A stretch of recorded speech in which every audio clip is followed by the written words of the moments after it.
Mr. Speaker, I rise today to honor the life of President Jay Byers, a proud Iowan, dedicated public servant who has led Simpson College in Indianola until his untimely passing on April 17th.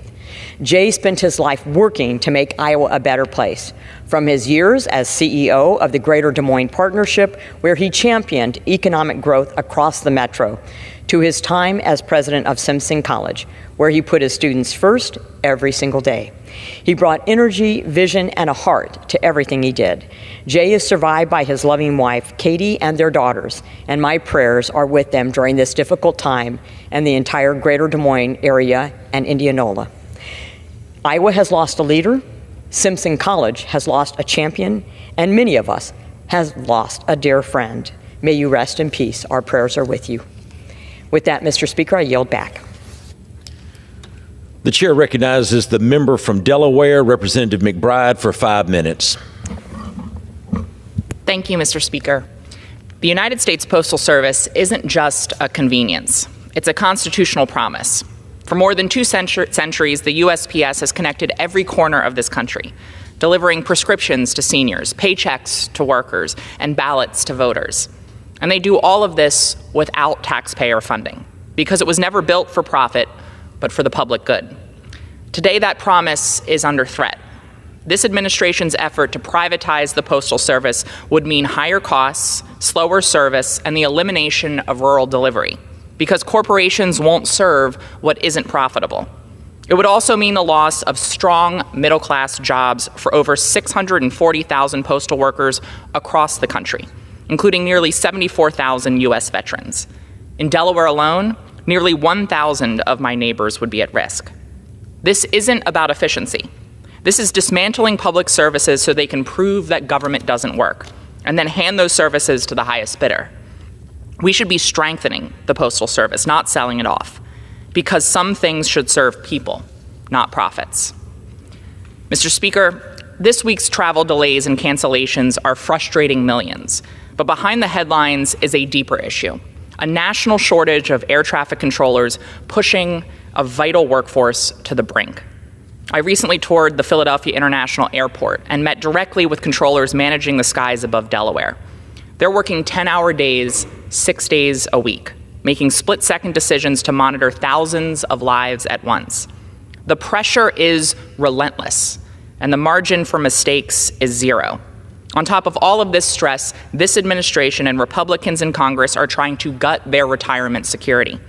Air traffic controllers are mandated to retire at 56. Yet this administration and House Republicans are advancing a proposal to shrink the retirement benefits for federal employees retiring before 62, all to help pay for tax cuts for the wealthy. We cannot expect to solve for shortages by breaking our promises to air traffic controllers after a lifetime of work. The problems we're hearing about at Newark could be a nationwide problem if the majority in Congress continues to disrespect and deplete this vital workforce. Mr. Speaker, I rise to celebrate an extraordinary achievement by students from the Charter School of Wilmington, who were just named national winners of Samsung's Solve for Tomorrow STEM competition. These brilliant students, who I met with last week, tackled Delaware's physician shortage with an innovative solution: an AI-powered smart bandage that monitors wound healing in real time. Their project, called Aquagel, rose to the top from thousands of entries nationwide, earning their school a $100,000 prize package and a national title. This isn't just a win for Delaware. It's a powerful reminder of what young people can achieve when we invest in education, in STEM, and in their belief that they can solve big problems in their communities. And while I am a proud graduate of Cab Calloway, I couldn't help but come to the well of the House to congratulate the Charter School of Wilmington. You've made Delaware proud, and you've inspired us all. I yield back. The chair recognizes the gentleman from Nebraska, Mr. Bacon, for 5 minutes. Thank you, Mr. Speaker. I rise today to recognize my great friends and 2 wonderful civic leaders of Omaha, Bruce and Pam Friedlander, during Jewish Heritage Month for their lifelong commitment to service, generosity, and helping others in our community. Bruce and Pam grew up in Omaha, attending Omaha Central High School. But they didn't meet until they both attended the University of Nebraska, Lincoln. They were married in July of 1971, and each proudly say that the other is the best decision they've ever made. Bruce tells people he started working at his grandfather's store, Lewis's Market, at the age of 2, and jokes that he failed retirement 5 times. In addition to running a successful business, Bruce's grandfather, Lewis, who was from Russia, was an avid baseball fan and would frequently take Bruce and the other grandchildren to baseball games. Bruce said his grandfather would tear up during the national anthem at every game because he was free. Bruce says he's not trying to be his grandfather, but credits him as being the best mentor he ever had. After learning a strong work ethic from his grandfather and his father, Bruce bought Food for Less at 84th and Harrison and attempted his first retirement in 1993. He then worked for Baker's, following the owner's motto, "Find a way to say yes to your customers," something I have heard Bruce say many times. He then became director of operations for Cubbies Incorporated in 2005 and retired in 2015 once again. Pam is an accomplished educator who devoted 32 years to Omaha Public Schools. She's passionate about going to the synagogue, reading the Torah. She believes people should listen to each other and be there for each other and listen to God every day. Great advice for everyone. Their pride is their 2 children, Andy and Jimmy. And I know both of them. They are wonderful. And their 4 grandchildren. Bruce credits Pam with their smarts. Enhancing the quality of life for others is their family's mission. Bruce has continued his service as a member of the Jewish Federation, which oversees the Jewish Community Center, also known as the JCC, and the Rose Blumkin Jewish Home. He served as president from 2017 to 2018. Approximately 1,500 people visit the JCC every day, and a significant number are not Jewish. Bruce credits this to the theme of the Jewish Federation, which says everyone is welcome. The Friedlanders apply this to their work every day. And as the JCC gets ready to celebrate 100 years, Bruce is helping to lead a 100 Days of Giving campaign to expand the Rose Blumkin Jewish Home and serve more people. He tells everyone that the home is our safety net. The Friedlanders have volunteered at Bethel Synagogue. In addition, Bruce helped to revamp the Omaha Community Playhouse, serving as the president of the board. Bruce and Pam were the honorary chairs for the Playhouse's 100th anniversary. Bruce was named Volunteer of the Year by the Jewish Federation in 2009 and 10, and again in 2015. He has added a new role serving with the Boys Town Boosters, who help raise funds to ensure that every child deserves a future. Reflecting on his life, Bruce often says he was blessed to be born into a wonderful family and a wonderful community. He tells others, "My family were experts at helping people. During the time I have spent giving back, I've had 3 rules. First, take care of yourself and those you love. Second, do your job. And third, take someone with you." Bruce and Pam have passed down their wisdom to future generations, including their grandchildren. Their advice? It's not who gave the money, but who made the difference. Don't get your information from social media, and when you hear the jets fly overhead towards Offutt Air Force Base, realize that they are keeping us safe. As Bruce has said, when you save someone, God remembers your name. Thank you to Bruce and Pam. Surely God does remember your names. Toda Rabbah. Thank you so much. The chair recognizes the gentleman from California, Mr. Correa, for 5 minutes.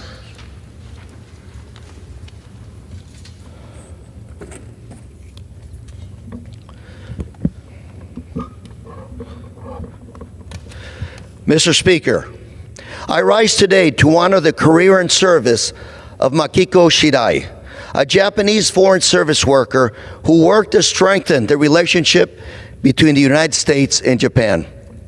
On May 20th, Makiko will be presented with Japan's Order of the Sacred Treasure with gold and silver ray for 35 years of supporting the U.S.-Japanese relation. Throughout her career, Makiko served more than 90,000 Japanese nationals in the Los Angeles area.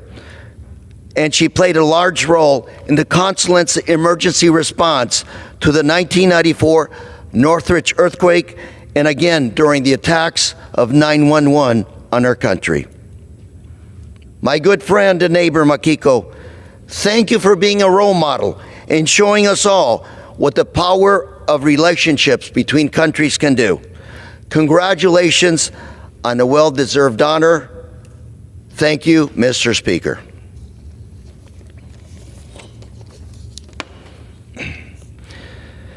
Mr. Speaker, I rise today to recognize Sophie Garcia, a sophomore at Orange Lutheran High School in my district, who's making school history as the first female wrestler to win a CIF Southern Section Individual Wrestling Championship. Her championship run included winning 5 matches in the 2-day tournament. Showed her exceptional skill, determination, and competitive spirit. Sophie trained her very hard, but studied even harder. She maintained a 4.2 GPA, earning the recognition as a student athlete scholar. Sophie, we're very proud of you. We know you're going to do even better. Keep up the good work. Thank you, Mr. Speaker, and I yield. The chair recognizes the gentleman from Nebraska, Mr. Flood, for 5 minutes.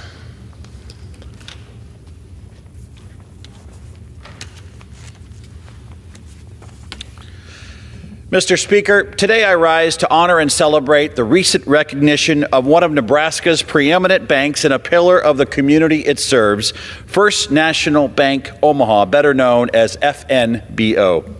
FNBO has long led Nebraska's banking sector, especially in their efforts to expand access to affordable housing across our state. By engaging with local communities, listening to stakeholder feedback, and leveraging the Federal Home Loan Bank of Topeka's affordable housing program, FNBO has become a driving force in promoting home ownership across Nebraska.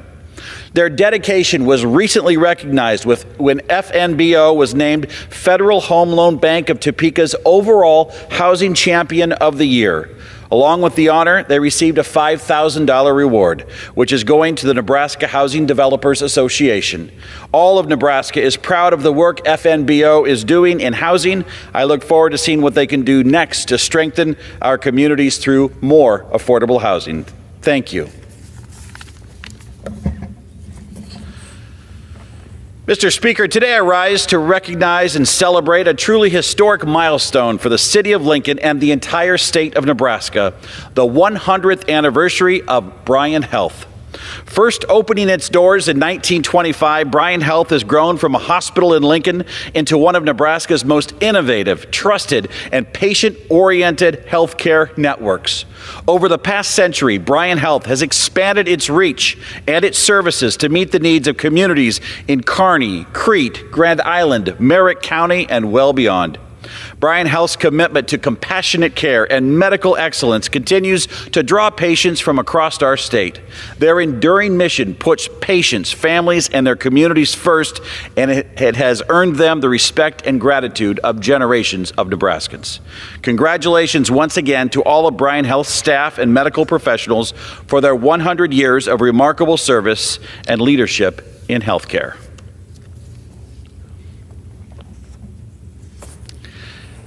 Mr. Speaker, today I rise to recognize the next generation of leaders and innovators emerging from my own hometown. This inspiring group of young people is known as the Rebel Robotics FTC team. Rebel Robotics is a first tech challenge team hailing proudly from Norfolk, Nebraska. Founded in 2019, the team gives students the opportunity to engage directly with cutting-edge technologies and robotics shaping our future. Most recently, Rebel Robotics stood out at the first championship held this year in Houston, Texas. Competing against top teams from across the country, they earned the prestigious Inspire Award, which recognizes excellence in programming, robot design, engineering portfolios, judged presentations, professionalism, as well as community outreach. The Inspire Award is the highest honor presented at the competition, and it also means that Rebel Robotics secured a world championship title in Houston. Congratulations to these exceptional high school students on their achievements and for inspiring others to explore the world of robotics. Thank you, and I yield back. The chair recognizes the gentleman from California, Mr. Peters, for 5 minutes.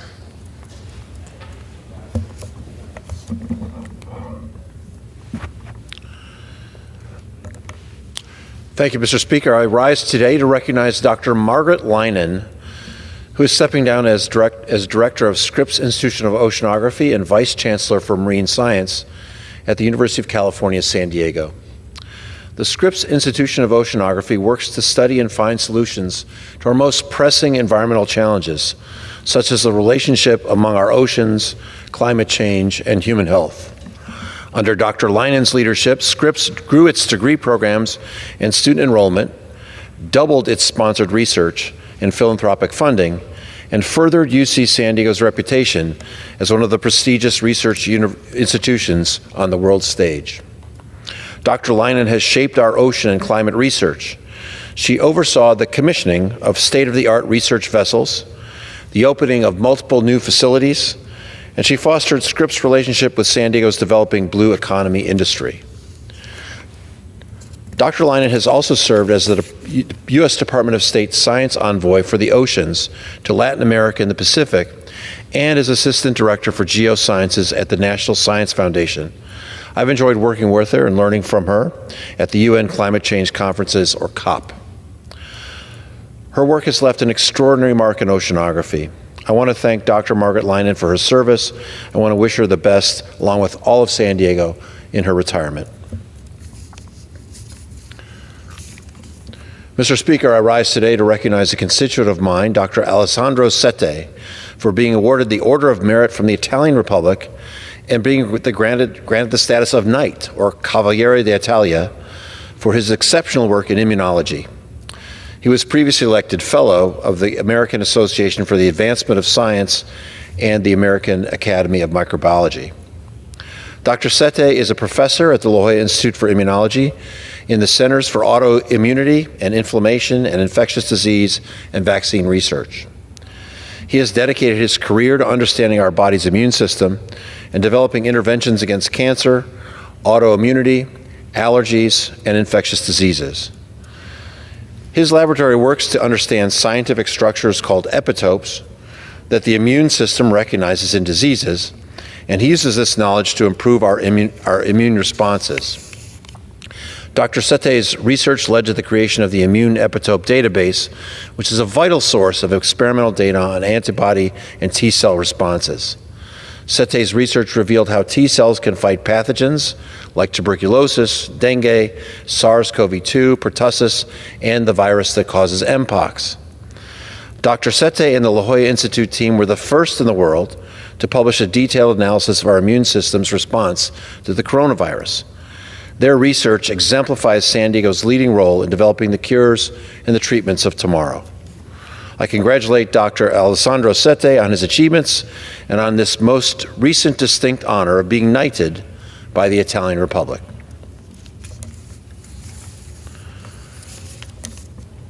Mr. Speaker, I rise today to recognize the remarkable Shane Crotty, a San Diegan and world-renowned immunologist whose work has transformed our understanding of the human immune system.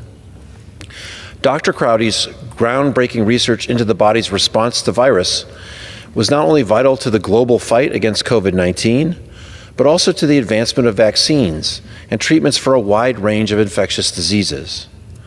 In recognition of Dr. Crotty's enduring contributions to research on the immune system, he was recently elected to the American Academy of Arts and Sciences. This honor is a testimony to the value of his scientific contributions and to the curiosity, integrity, and commitment to public service that define his work. At a time when public trust in science is more important than ever, Dr. Crotty stands as a beacon of integrity, innovation, and hope. His tireless pursuit of knowledge continues to save lives and will inspire future generations of researchers. We are grateful for his leadership and proud to honor his legacy. Thank you, Dr. Crotty. Mr. Speaker, I yield back. The gentleman yields. The chair recognizes the gentleman from Florida, Mr. Herodopoulos, for 5 minutes.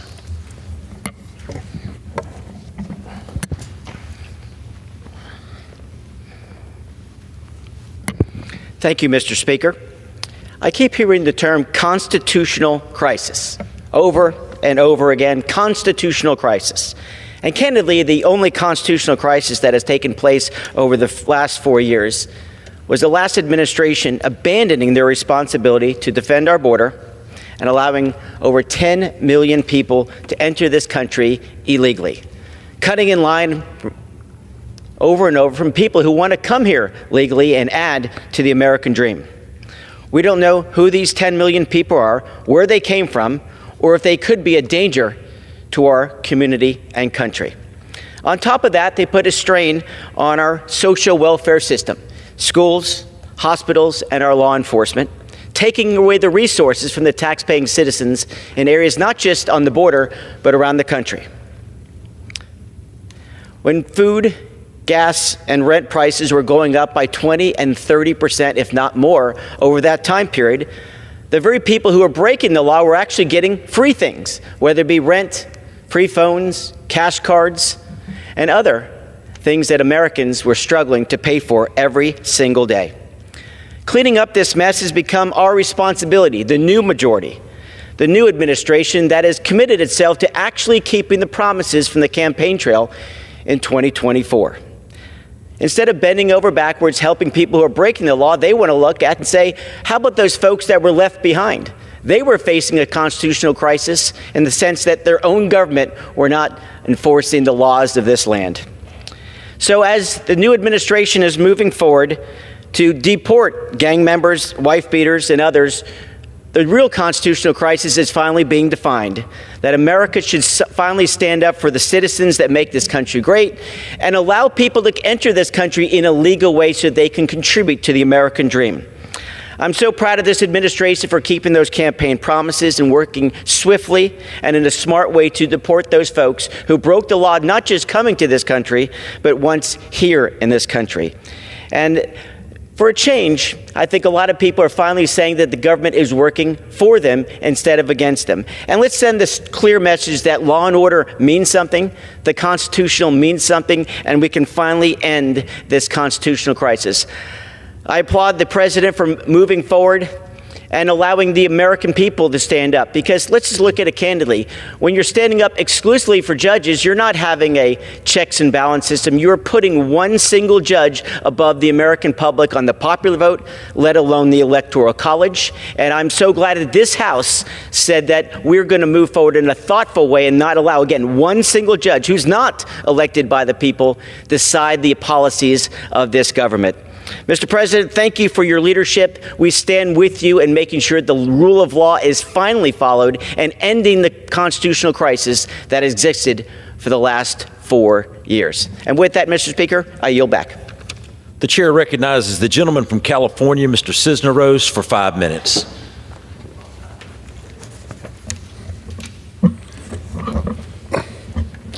Thank you, Mr. Speaker. I would just say, if this administration was keeping their promises, we would actually have a president who, when asked if it's his responsibility to uphold the Constitution, he wouldn't say, I don't know.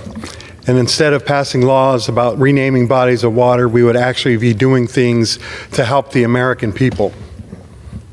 Mr. Speaker, I rise today to honor and celebrate the winners of this year's Congressional Art Competition. Art is a cornerstone of educational success for our students, giving them a healthy creative outlet to process their emotions and share their stories with the world. We had over 80 talented young artists submit their work to my Congressional Art Competition at California's 31st Congressional District Representative. I am proud to announce Marley Gutierrez, an Azusa High School senior, as our first place winner. Her charcoal and graphic artwork, Heartfelt Gaze, will be hung in the Cannon Tunnel for the next year for everyone to see. I had the pleasure of meeting Marley and the other talented young artists at a ceremony we hosted last month.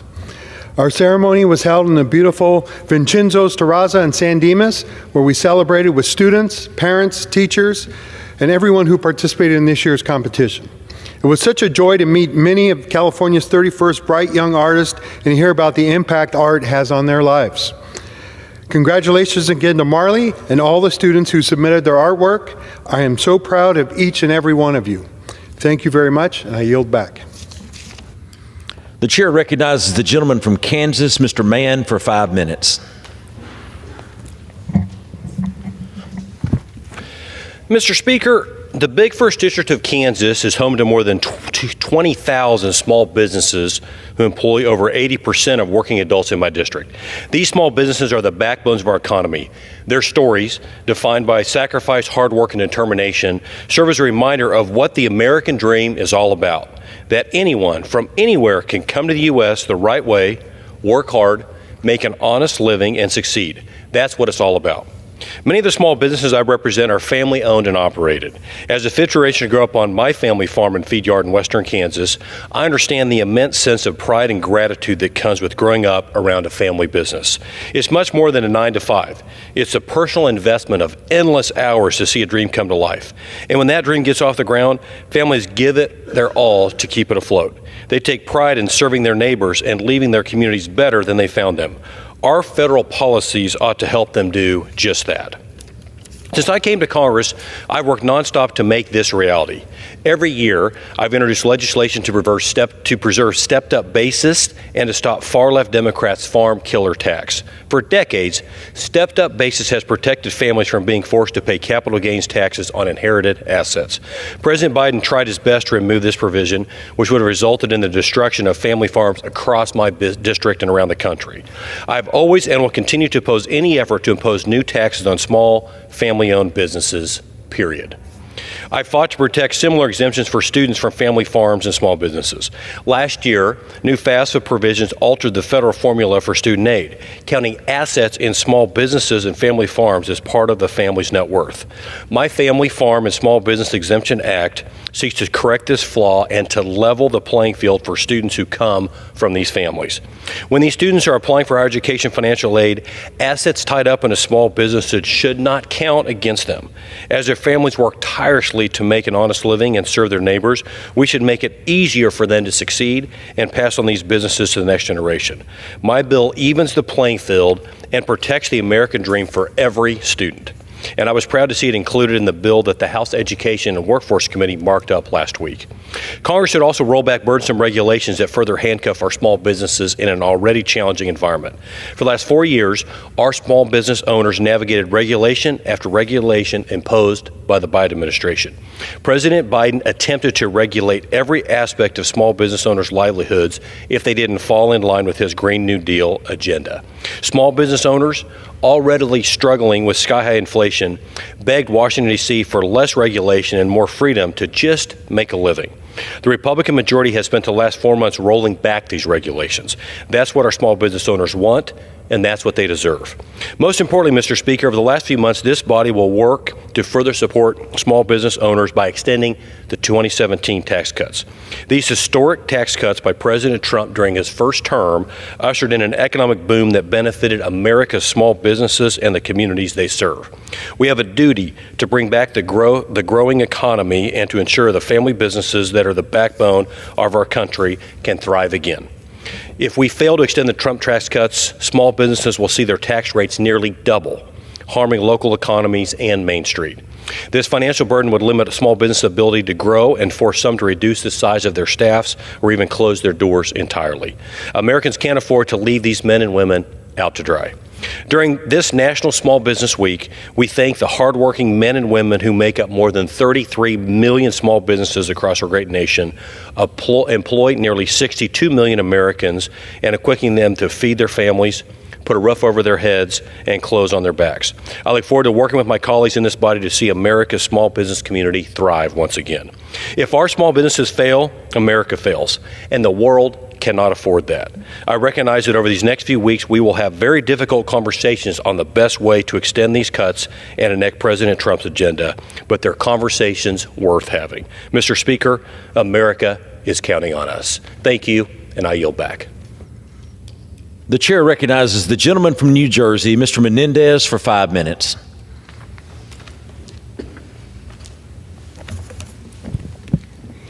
Thank you, Mr. Speaker. Last month, an air tourism helicopter crashed into the Hudson River near Jersey City, killing 6 people, including 3 young children. This tragedy is yet another example of the threat that non-essential helicopters pose to public safety, especially in the congested airspace over New Jersey and New York. Since 1983, there have been at least 30 helicopter crashes in our region, resulting in at least 31 fatalities. We also continue to hear from countless New Jersey residents whose lives are upended by the constant, incessant noise of helicopters traveling at low altitudes over our neighborhoods. Since taking office, we have consistently worked to address these challenges, from the noise and nuisance they cause to the safety risks that have been well documented. In the 118th Congress, we introduced 2 pieces of legislation and directly engaged with the FAA to address these issues, hosting a workshop in Jersey City with stakeholders and local leaders. But this crash is a clarion call to every level of government that further urgent action is needed. That's why, along with my colleagues from New Jersey and New York, I introduced the Improving Helicopter Safety Act, which bans all non-essential helicopter traffic within a 20-mile radius of the Statue of Liberty. It's clear that the helicopter industry is not a good actor or one willingly to proactively take measures to protect our communities. In the wake of this most recent tragedy, one air tourism company offered discounts to their customers for flights in our region. They are clearly more interested in profit than public safety, making it abundantly clear they should no longer be allowed to operate. I ask my colleagues to join me in support of this bill so that we can protect lives in our communities and ensure that tragedies like this one never happen again. Mr. Speaker, I rise today to celebrate the 10th anniversary of Buddy Baseball in Bayonne. Every year, more than 100 children and young adults with special needs gather for a season of Buddy Baseball, giving everyone the opportunity to succeed, play, and enjoy this incredible game. This year, I was proud to march in the parade to celebrate their opening day and commemorate the opening of their brand new field. Hundreds of spectators lined the streets to cheer on this year's players, and it was heartwarming to see our community come together for such a great cause.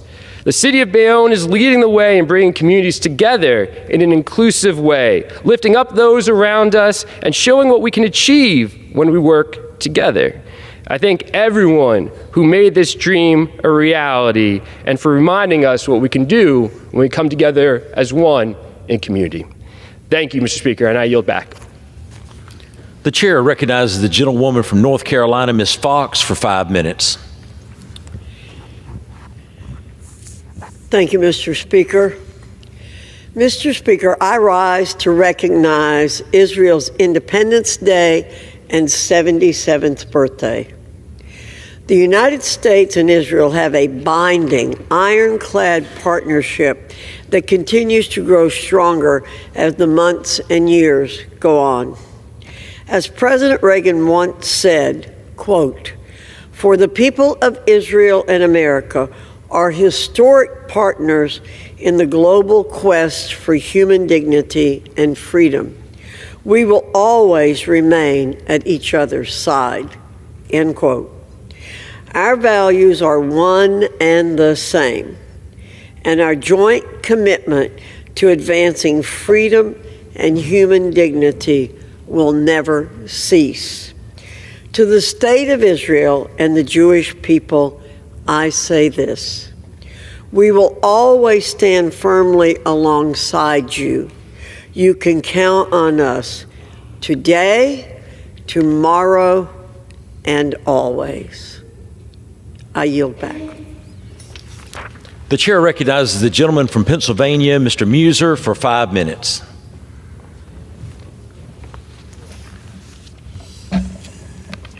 Mr. Speaker, this week we recognize National Small Business Week, and with it, the incredible contributions of our many small business owners, workers, and entrepreneurs across Pennsylvania and the United States. These individuals, Mr. Speaker, deserve more than recognition. They deserve our support and applause. Small businesses aren't just a line in an economic report. They're the lifeblood. They're the employers. They're the mentors. They're the community leaders.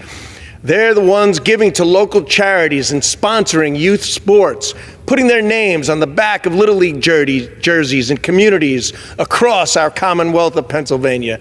We also recognize the critical role of our local chambers of commerce in assisting small businesses throughout Pennsylvania's 9th Congressional District. We are blessed with some of the best chambers in Pennsylvania, if not the country. throughout my district and Pennsylvania, from Schuylkill County to Wyoming County to Susquehanna to the Susquehanna Valley to Lebanon, from Luzerne to Lycoming. These chambers are working every day to support job creators and bring small businesses together. They serve as a bridge between the private sector and government, and they help ensure that entrepreneurs have a voice. Their efforts deserve our thanks. As someone who worked in small business, I understand the challenges entrepreneurs face. And while I was fortunate to help grow a small business into a larger business, I never lost that small business mindset. That mentality, grounded in what we call the WIT principle, whatever it takes, is built on hard work, results, teamwork, and customer service. It continues to guide my work here in Congress. That work on behalf of small businesses starts, Mr. Speaker, with regulatory relief. Small businesses don't have compliance departments or teams of lawyers. Every hour spent on paperwork is an hour not spent on growing their business. That's why House Republicans and the Trump administration have taken important steps to roll back burdensome regulations that never should have applied to small employers in the first place. We fought to eliminate the Biden administration's imposed beneficial ownership program rule, which would have forced small businesses to submit sensitive ownership information to FinCEN, adding compliance burdens and creating legal risk with little benefit. We pushed back against the CFPB's 1071 rule, which mandated that lenders collect and report demographic and financial data on small business loan applications, raising costs and potentially limiting access to capital. And to ensure we're hearing directly from those affected, the Small Business Administration has also now launched recently a red tape hotline, giving small business owners and manufacturers a direct channel to report excessive or unworkable federal regulations so we can act on them. As a matter of fact, their phone number at the SBA is 1-800-827-5722 is their hotline. Beyond regulatory relief, we're advancing smart legislation to support growth and innovation. I introduced the Investing in All of America Act, which expands access to capital for small manufacturers and startups in economically underserved and rural areas by raising the leverage cap on small business investment companies. My 7A Loan Oversight Act improves transparency and accountability in the SBA's most widely used lending program by requiring annual reports on loan agent activity. This bill ensures Congress has the data needed to provide proper oversight, protect taxpayer dollars, and keep the program strong for small businesses that rely on it. And the Regulatory Review Improvement Act, which I also introduced, ensures that federal agencies take into account the real-world impact of their rules on small businesses. It requires agencies to regularly review existing regulations already on the books and evaluate whether they should remain in place based upon their effect on small businesses. That and ensuring access to capital is some of our major focuses here in Congress. Finally, through reconciliation, also known as the One Big Beautiful Bill, we are committed to extending the provisions of President Trump's Tax Cuts and Jobs Act, which helped countless small businesses invest, expand, and hire. Provisions like Section 199A, bonus depreciation, and the R&D tax credit have had a direct positive impact on small businesses. These provisions and the broader income tax reductions must be extended to maintain growth and protect jobs. By voting for this plan, we are simply continuing the tax plan that stimulated the strongest economy in the past 50 to 100 years.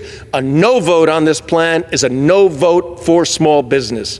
Anyone who says this reconciliation package doesn't help small businesses either doesn't understand it or is choosing to ignore what's in it. This legislation is pro-growth, pro-investment, and pro-small business. Separate from the small business provisions, if the individual tax cuts are allowed to expire, the average Pennsylvania family, Mr. Speaker, will face a tax hike of over $2,500. My Democrat colleagues oppose this bill. They are voting in favor of the largest tax increase on working families in American history, plain and simple. And frankly, we need Pennsylvanians to get on board with this pro-growth initiative as well. Mr. Speaker, let's thank every entrepreneur, employer, and team member in a small business. Thank you for all you do to deliver for America, and I yield back. The gentleman yields. Pursuant to Clause 12A, Rule 1, the chair declares the House in recess until 12 noon today.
The House will be in order.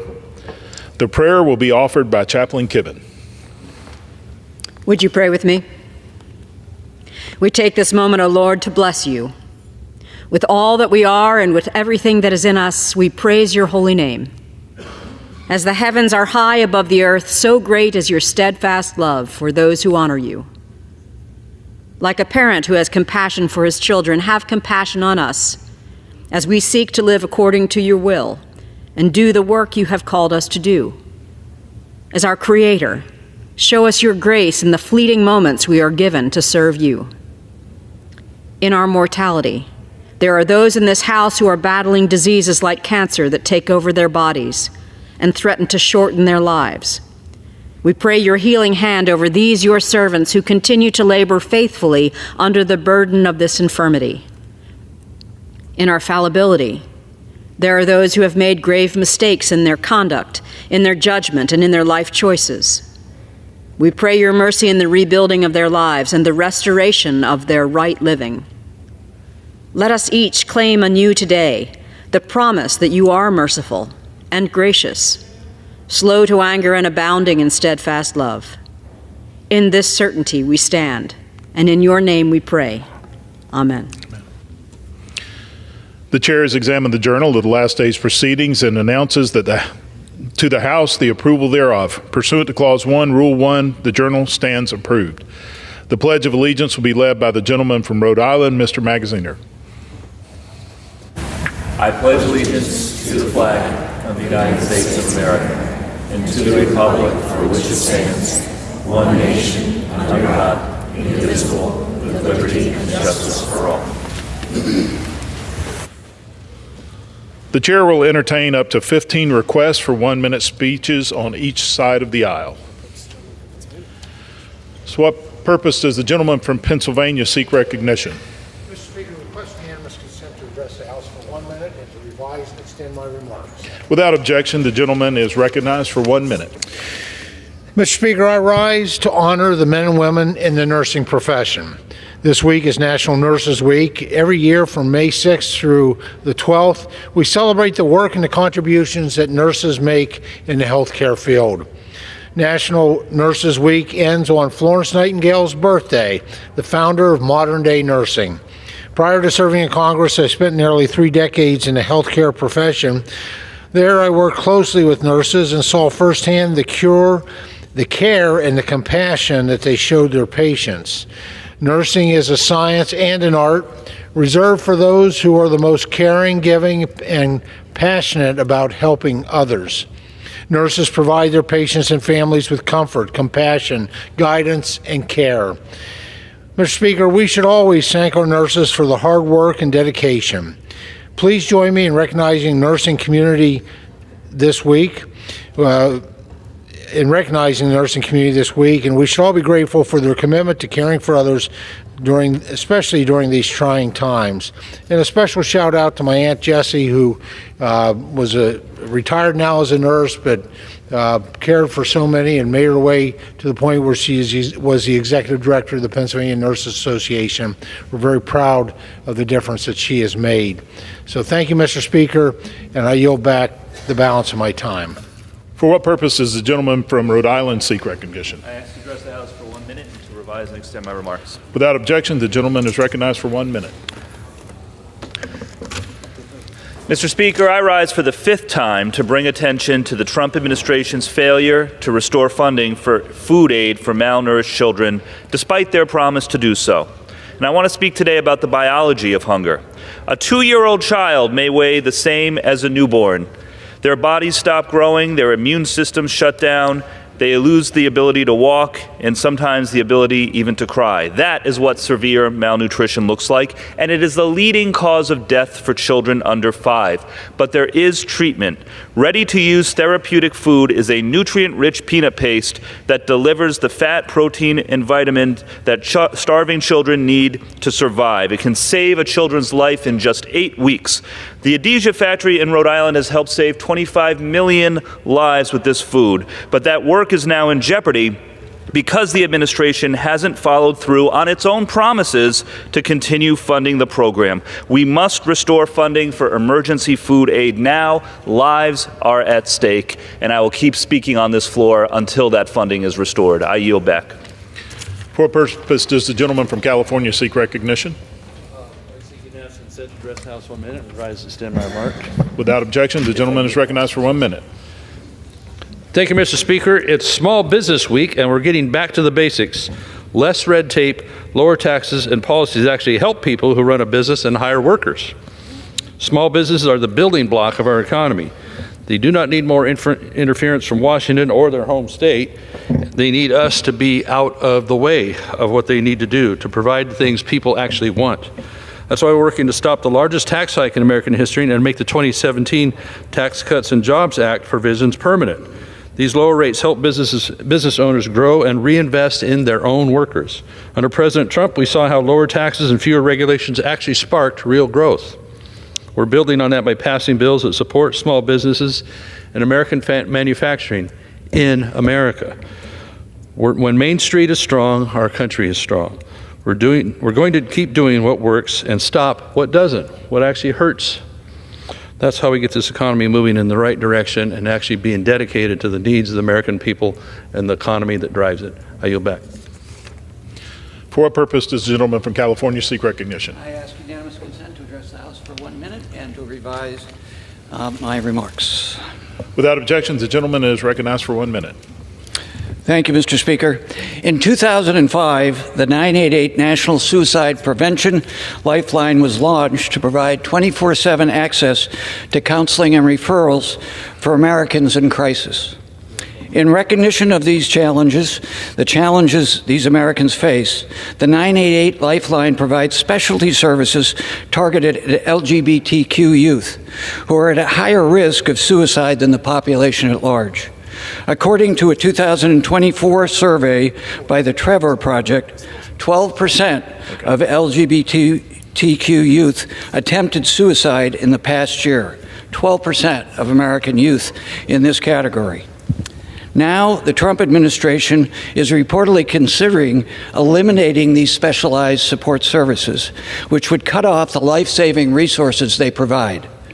Young people, young Americans in crisis should be able to speak to a professional counselor when they are in crisis who understands their experiences and is trained to communicate with people facing similar struggles. This is a cruel idea. For the health and safety of all young Americans, the President must immediately reverse course on this ill-advised, cruel, and dangerous plan. Thank you, Mr. Speaker, and I yield back. For what purpose does the gentleman from South Carolina seek recognition? Mr. Speaker, I ask unanimous consent to address the House for 1 minute and rise to extend my remarks. Without objection, the gentleman is recognized for 1 minute. Thank you, Mr. Speaker. Friends of Freedom are grateful the House overwhelmingly yesterday passed a bipartisan, bicameral, mobilizing and enhancing Georgia's options for building accountability, resilience, and independence, the Megabarri Act. This bill counters the Eveshvili regime to drag Georgia toward Iranian terrorists, the Chinese Communist Party, and war criminal Putin. The passage of the Megabarri Act was a mandate vote of nearly 90%. Demonstrates American support for legitimate President Salome Zurabishvili, the Georgian people, and the rejection of the tyrannical mafia cabal, which is selling out Georgia to dictators. The Georgian dream insults President Trump. The only way forward is for fair elections and release of all political prisoners.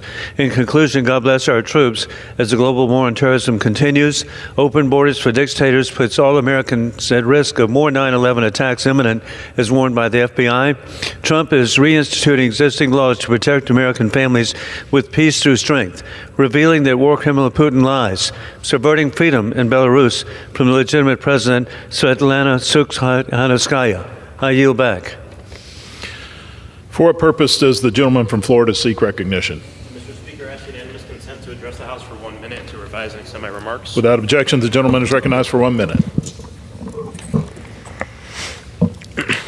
Mr. Speaker, I rise today to honor this year's Orlando Sentinel's Central Floridians of the Year, J.J. Holmes and his mother, Allison Holmes. Together, they are a force, not just in Central Florida, but across the entire state and the country. JJ has a severe disability, but he hasn't allowed that to stop him from speaking out and advocating tirelessly for our disability community. His mother, Allison, shows up every day to care for JJ and to stand up for families across the country just like theirs. Their advocacy and their continued work started 10 years ago when JJ was just 12 years old and was removed from a Trump rally in 2016 after protesting the president's mockery of a reporter with a disability. For over a decade, they've continued to speak out at the local, state, and federal level, advocating for expanding Medicaid, closing coverage gaps, quality health care, and affordable health care for everyone. The way they lead with love and with courage should stand as a testament to their strength and the amazing work that they do. Central Florida is stronger because of them. Congratulations to both JJ and Allison on this honor, and thank you for never giving up on the fight to build a more inclusive world for everybody, no matter who you are. I am so, so proud to be in this work with you. I yield back. For what purpose does the gentleman from New York seek recognition? Mr. Speaker, I ask unanimous consent to address the House for 1 minute and to revise and extend my remarks. Without objection, the gentleman is recognized for 1 minute. Thank you, Mr. Speaker. I rise today to honor the life of Van Robinson of Syracuse, who died Saturday at the age of 87. The history books will remember him as the first African-American president of the Syracuse Common Council, a body whose chambers now bear his name. But his legacy and contributions are far richer. It was Van Robinson who began the conversation about tearing down the highway that divides our city through a thriving African-American neighborhood. And now the reimagining of I-81 is the largest infrastructure project in the history of upstate New York. It was Van Robinson who revived the local NAACP chapter. It was Van Robinson who always advocated for his community. And it was Van Robinson who went out of his way to mentor and support the leaders of Syracuse, including myself. Thank you, Van, for making Syracuse, a place we both love, a better place. I send my prayers and condolences to Linda Brown Robinson and the Robinson family. God bless you, Counselor, and rest in power. I yield back. For what purpose does the gentlewoman from Arizona seek recognition? Mr. Speaker, I ask for unanimous consent to address the House and revise and extend my remarks. Without objection, the gentlewoman is recognized for 1 minute.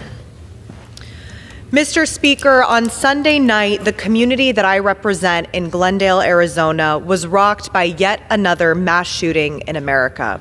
As families and friends came together to eat, drink, and dance, they looked forward to celebrating Cinco de Mayo and spending time in their community.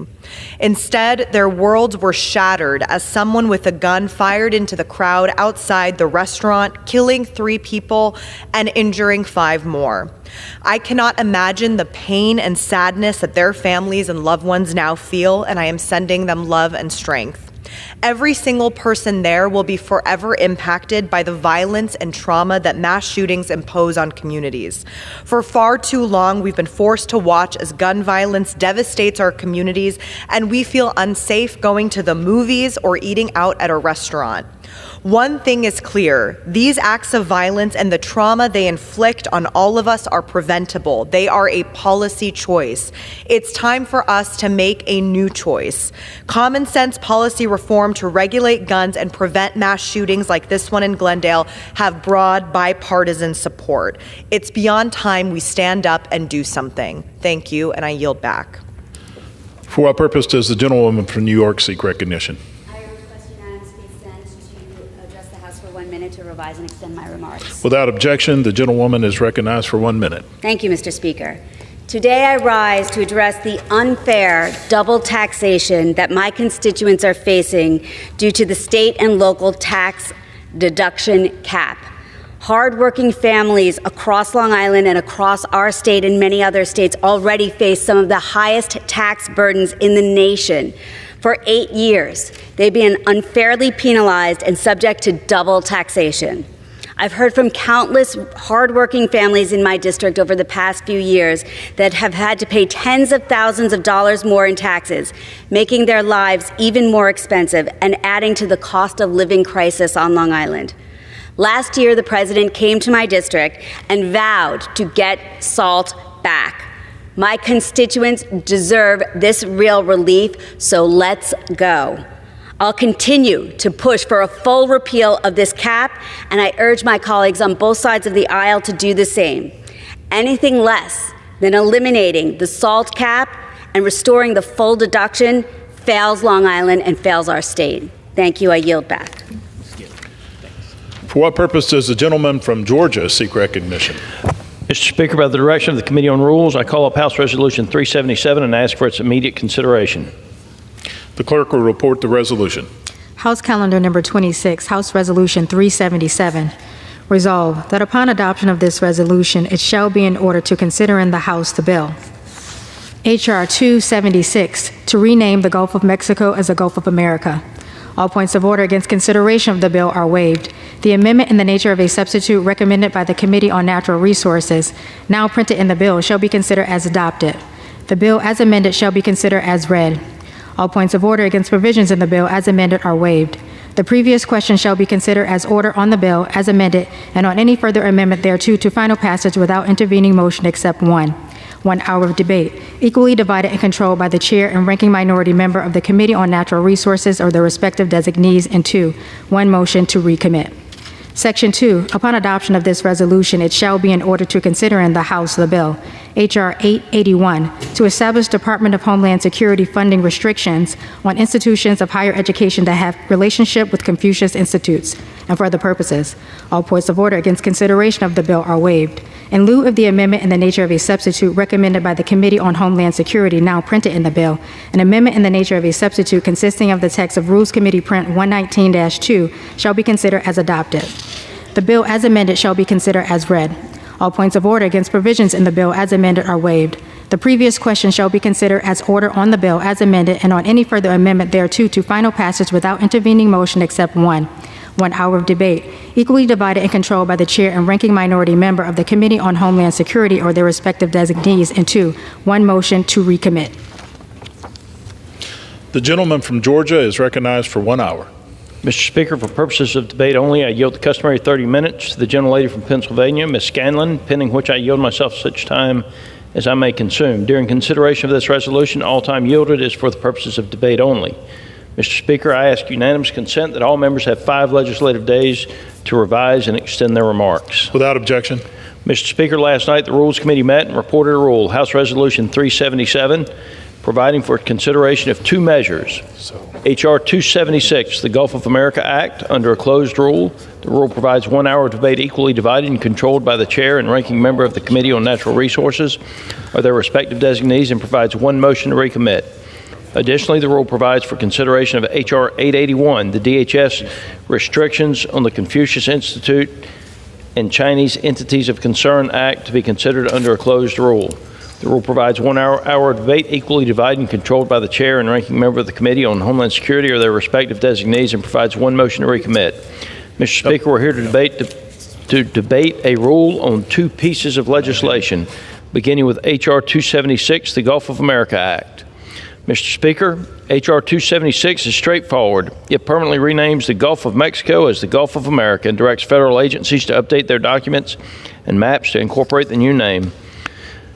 President Trump directed the name change a few months ago, Mr. Speaker, and there have been no issues during that time. We're simply using our Article 1 authority to reflect the Gulf's importance to our country. Moving on, Mr. Speaker, the rule also provides for the consideration of H.R. 881, the DHS Restrictions on Confucius Institutes and Chinese Entities of Concern Act. It goes without saying, Mr. Speaker, that the Chinese Communist Party does not share our interests or our values. Confucius Institutes were originally established in America in 2004 and marketed as a way to promote Chinese language and culture, support local Chinese teaching internationally, and facilitate cultural exchanges. However, it has become clear that this was not the real goal, Mr. Speaker. The true intent was a sophisticated and global influence campaign allowing the CCP to conduct espionage in our country and steal our intellectual property and trade secrets. While there are less than 5 Confucius Institutes still currently active in the United States, the Government Accountability Office has reported that 43 of 74 schools it surveyed still maintain a relationship with the entity that supported their Confucius Institute. Further, the Department of Education has shown that over $3 billion has been collected by U.S. universities from entities connected to the People's Republic of China and the Chinese Communist Party. This bill, which has been worked on and will pass in a bipartisan manner, I believe, simply bans eligibility for DHS funding from an institution with a relationship to a Confucius Institute, Thousand Talents Program, or Chinese entity of concern until such a relationship is terminated.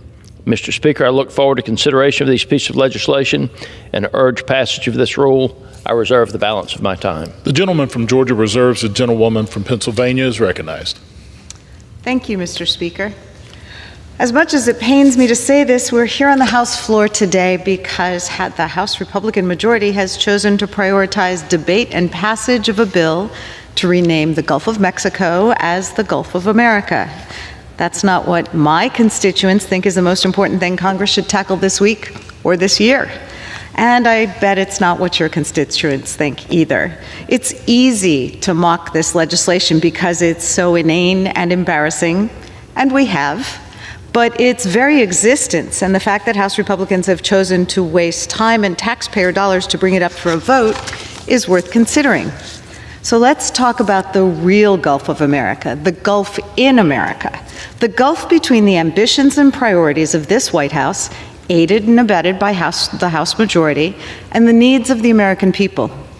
The Gulf that makes Republicans think that it's more important to give tax cuts to billionaires than to make sure that America's children and veterans and seniors have food and housing and medical services, and that we protect the air we breathe, the water we drink, and the food we eat. The Gulf that causes the Speaker to bring ridiculous legislation to the floor to flatter the President and appease his base, rather than meet the needs of the American people.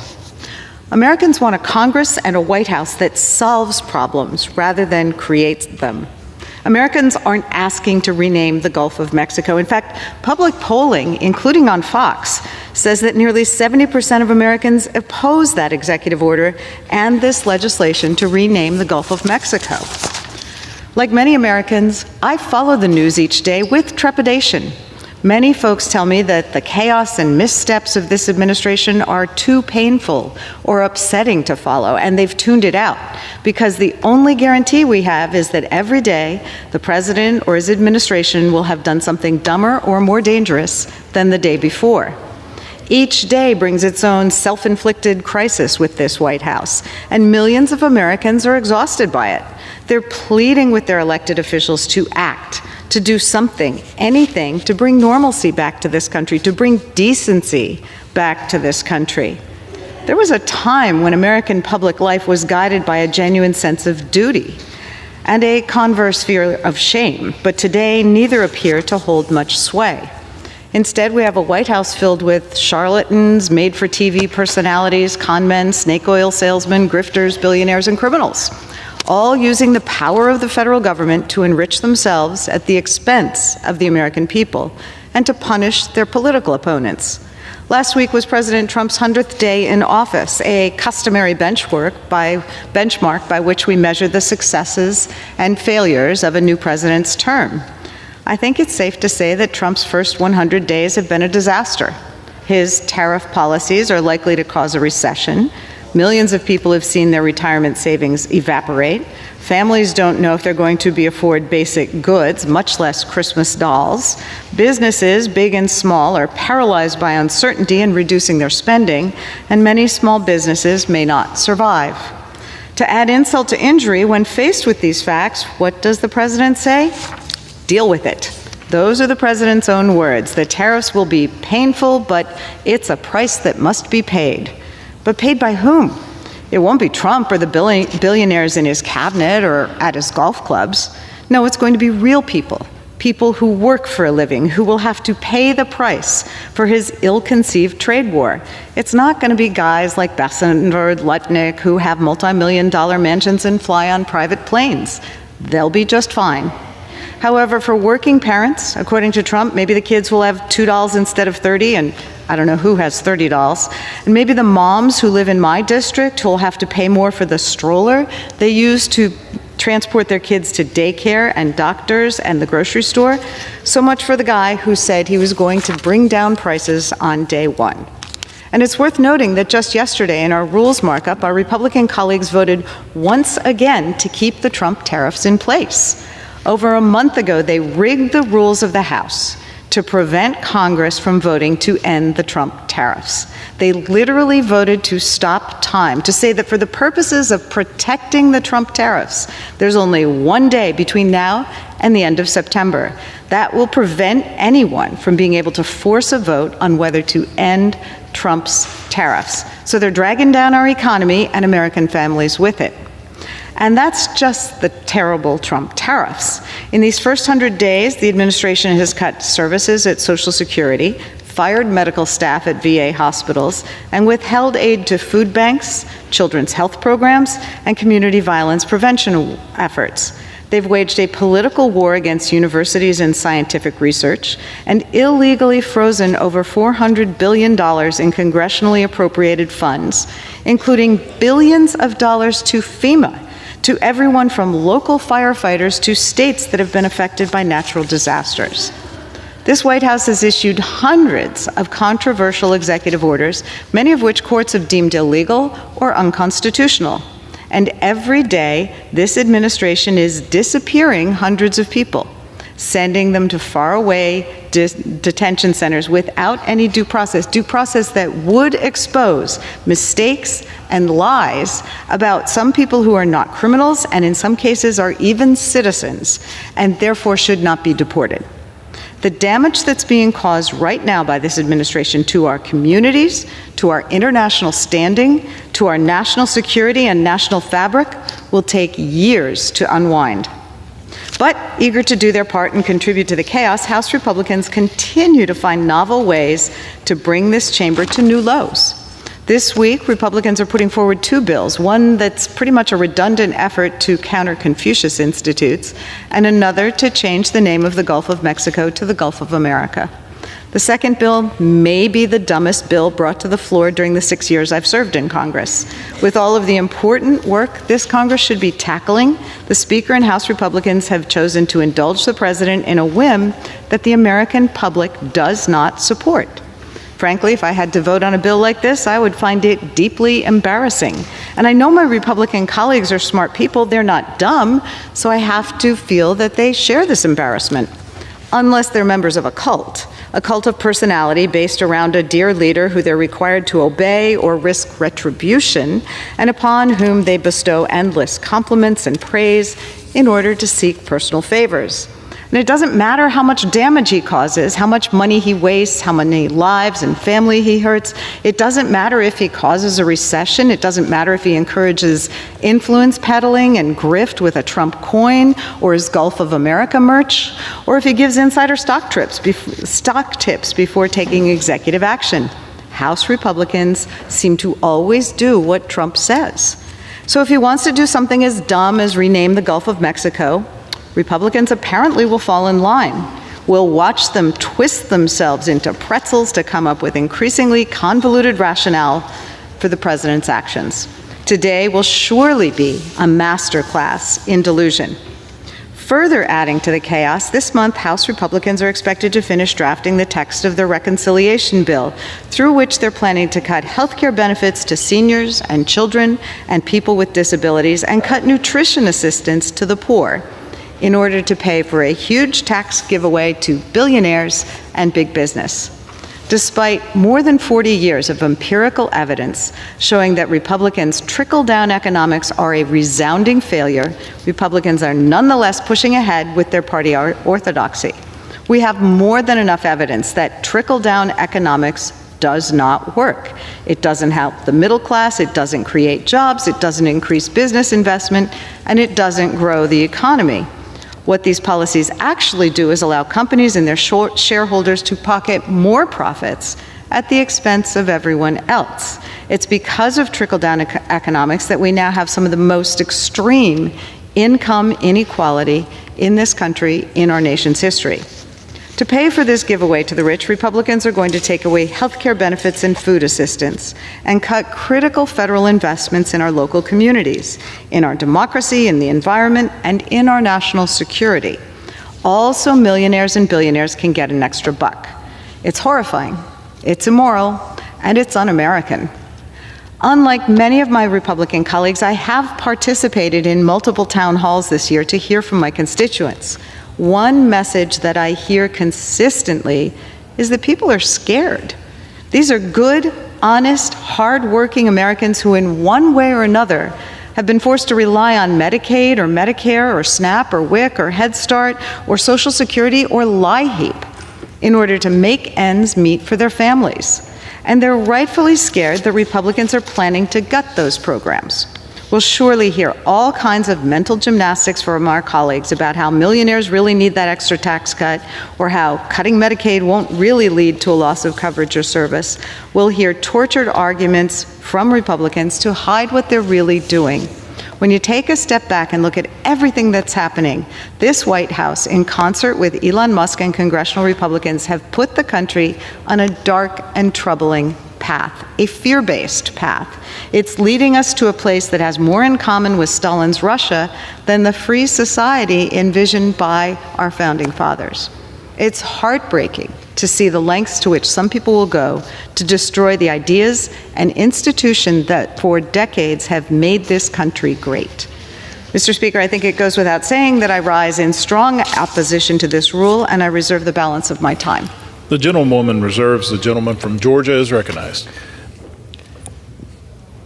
Mr. Speaker, I would just remind my colleagues that Donald Trump was elected President of the United States, and while we're yet to put many of his policies into law, where you left us was with an interest payment of $2.6 billion a day. If you took 100% of the money from the people that are billionaires in this country, you probably couldn't pay the interest on the national debt for a year. With that, Mr. Speaker, I reserve.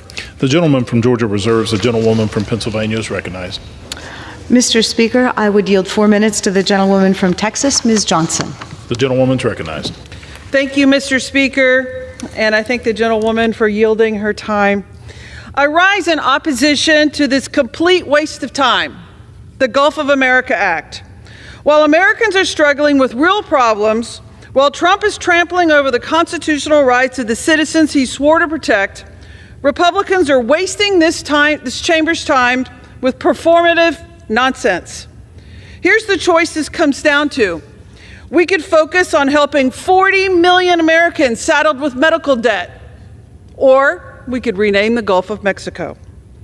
We could ensure that 10 million children going hungry every night have enough food to eat, or we can rename the Gulf of Mexico.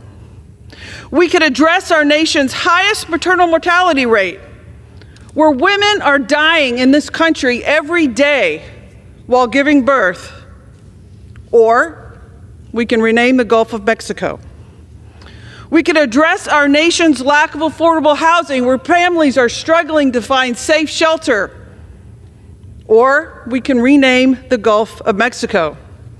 We can make sure our veterans who are waiting for weeks for appointments at VA clinics get the desperate care they need after making such extreme sacrifices in the honor of service to our country. Or we can rename the Gulf of Mexico. We can be protecting Social Security and Medicare, protecting Medicaid, finding affordable child care for the millions of children in this country, and reducing the high cost of living that so many families in all of our districts are struggling to afford basic necessities. Or we can rename the Gulf of Mexico.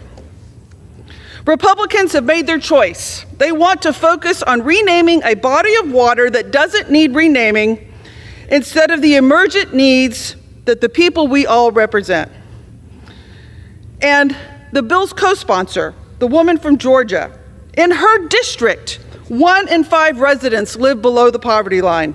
Her district ranks near the bottom in Georgia for health outcomes. Opioid overdose rates continue to climb. Broadband access remains limited, and public schools are under-resourced. But again, instead of working on bills to bring down the high costs of health care, making broadband accessible for Americans all over the country, or helping families struggling with addiction, we are renaming the Gulf of Mexico as if it is the most important pressing issue facing this country. This is not governing. It's a distraction, it's political theater, and it's an insult to the intelligence of every American who expects us in Congress to do the serious work of solving real problems and making their lives better. This bill does not achieve any of those ends. The American people did not send us here to troll and suck up to a president. They sent us here to legislate, lead, and make their lives better. I urge my colleagues to vote no on this stupid bill and focus on what matters to the American people, and I yield back. Members are reminded to refrain from engaging in personalities toward the president. The gentlewoman reserves. The gentleman from Georgia is recognized.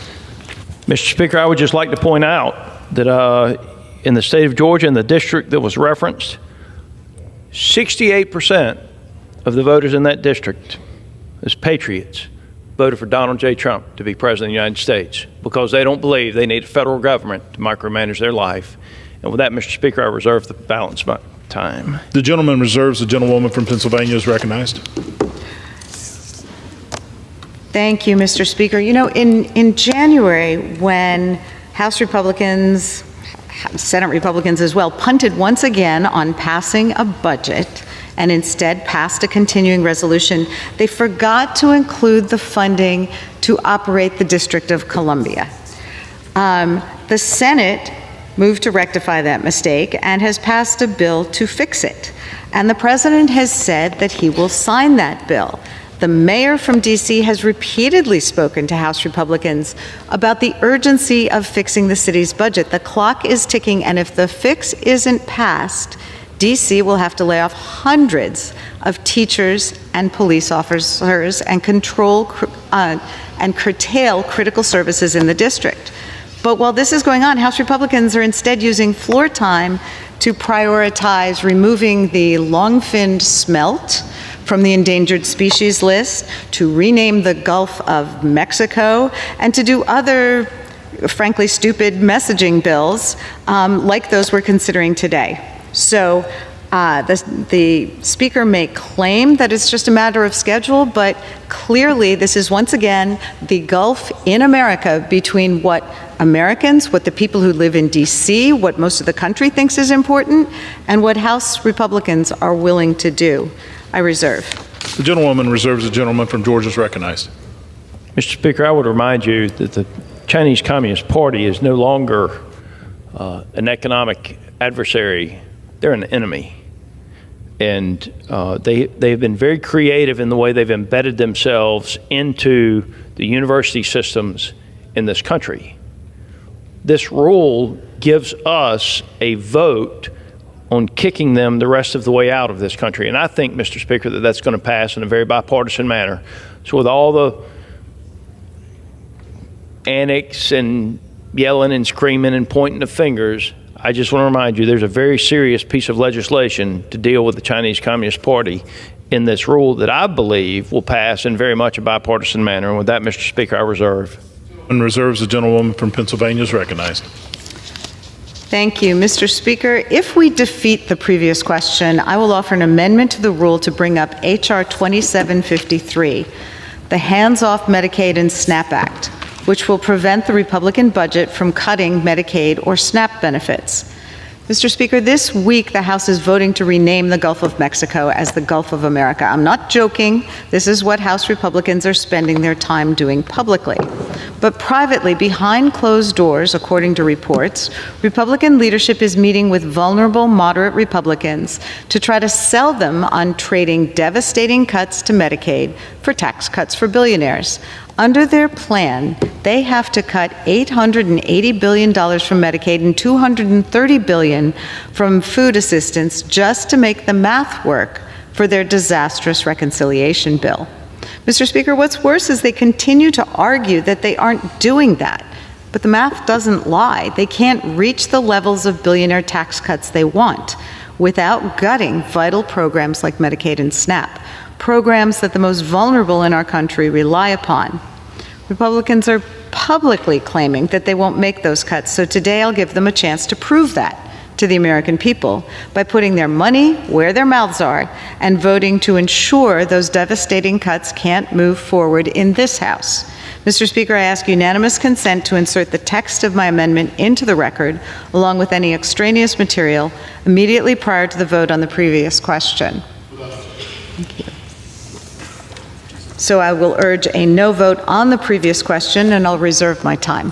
The gentlewoman reserves. The gentleman from Georgia is recognized. Thank you, Mr. Speaker. I would ask the gentlelady if she has any additional speakers or if she's prepared to close. Okay. I'm prepared to close. Mr. Speaker, I reserve. The gentleman reserves. The gentlewoman from Pennsylvania is recognized. Thank you. Mr. Speaker, the country deserves better leadership, leadership focused on the common good and public service rather than culture wars and private profit. The United States faces enormous challenges, and the American people want Congress to act on their behalf. They want us to lower the cost of groceries, rent, and health care. They don't want Congress wasting time on performance, on pointless legislation like the bills we're debating today.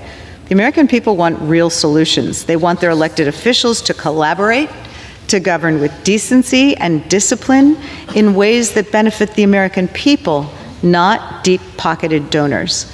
They don't want politicians who chase headlines or who try to flatter the whims of erratic leaders with insane ideas like renaming the Gulf of Mexico or invading Greenland or annexing Canada or reinstituting Alcatraz. So while many Americans are struggling just to get by, the last thing they want is a Republican tax bill that guts their health care and denies food and housing to children and seniors so that millionaires can pay less in taxes. It's obscene. And if Republicans carry out their stated plans, it'll be one of the largest government handouts in American history, paid for by those who can least afford it and delivered to those who need it least. Talk about corporate welfare. And while the rich will get their tax cut, working families will be stuck footing the bill for Trump's tariffs. It's not too late for Republicans to change course. I pray that enough of them find the courage to push back against this plan, to listen to their constituents, and to do the right thing. We don't need to slash Medicaid and SNAP, and we can move forward with a sensible tax bill that invests in families and the middle class, not just billionaires and the Fortune 500. I urge my colleagues to vote down this resolution, reject these unserious bills, and join us in the business of governing for the public good, the common good. I yield back. The gentlewoman yields. The gentleman from Georgia is recognized. Mr. Speaker, I'm prepared to close and yield myself the balance of my time. Without objection. The gentleman is recognized.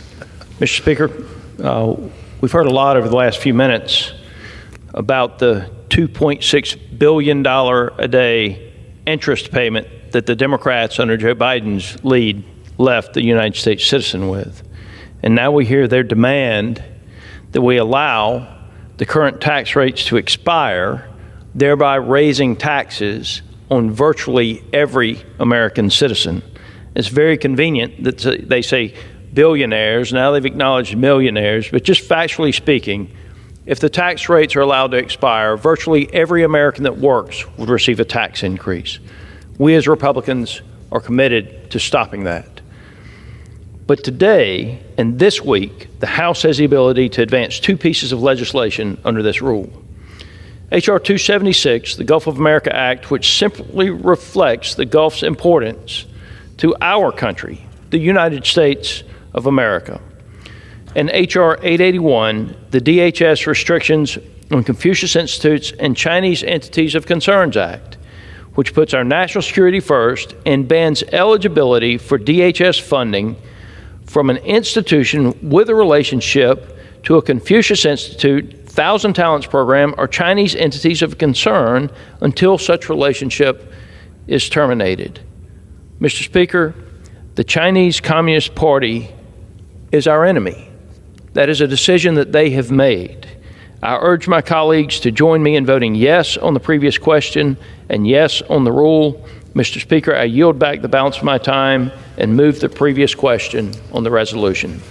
The question is on ordering the previous question on the resolution. Those in favor say aye.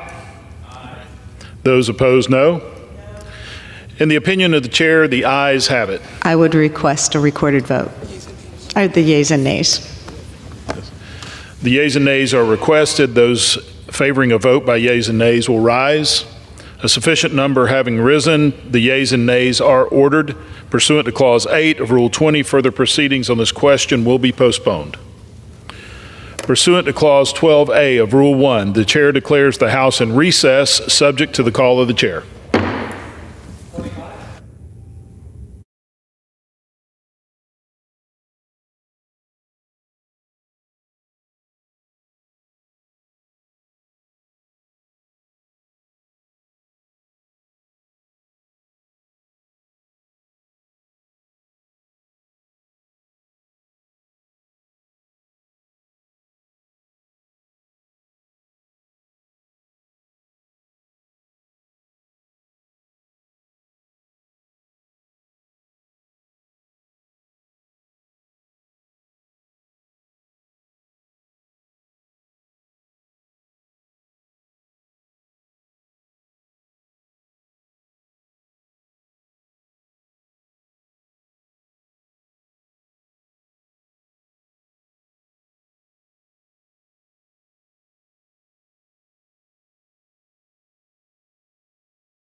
The House will be in order. Proceedings will resume on questions previously postponed. Votes will be taken in the following order. Ordering the previous question on House Resolution 377 and adoption of the House Resolution 377 if ordered. The first electronic vote will be conducted as a 15-minute vote. Pursuant to Clause 9 of Rule 20, remaining electronic votes will be conducted as 5-minute votes. Pursuant to Clause 8 of Rule 20, the unfinished business is the vote on ordering the previous question on House Resolution 377, on which the yeas and nays are ordered. The clerk will report the title of the resolution. House Calendar Number 26, House Resolution 377, Resolution providing for consideration of the bill, H.R. 276, to rename the Gulf of Mexico of the Gulf of America, and providing for consideration of the bill, H.R. 881, to establish Department of Homeland Security funding restrictions on institutions of higher education that have a relationship with Confucius institutes and for other purposes.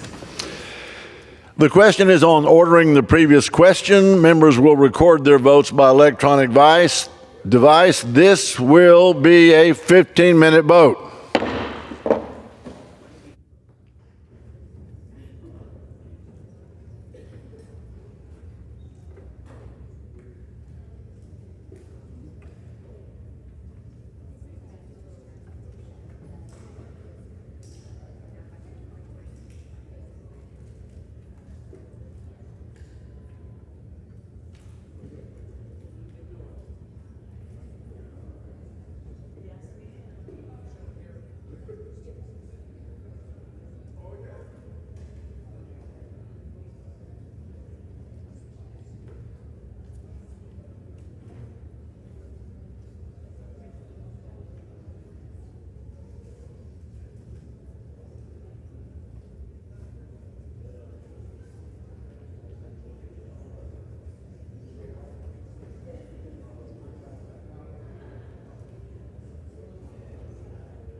Have all members voted? Does anyone wish to change your vote?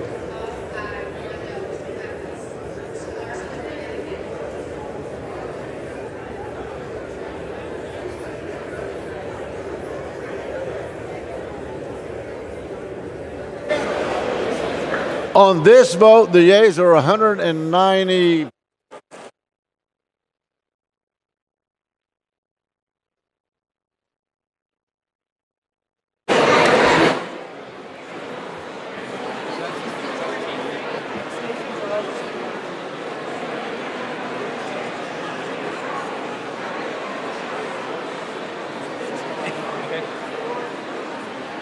Mr. Siscomani? Aye. Votes aye. Mrs. Strahan? No. Votes no.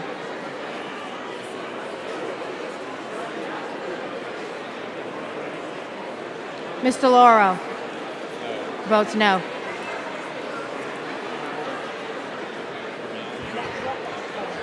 Mr. Mervan? No. Votes no. Mr. Messmer? Votes aye.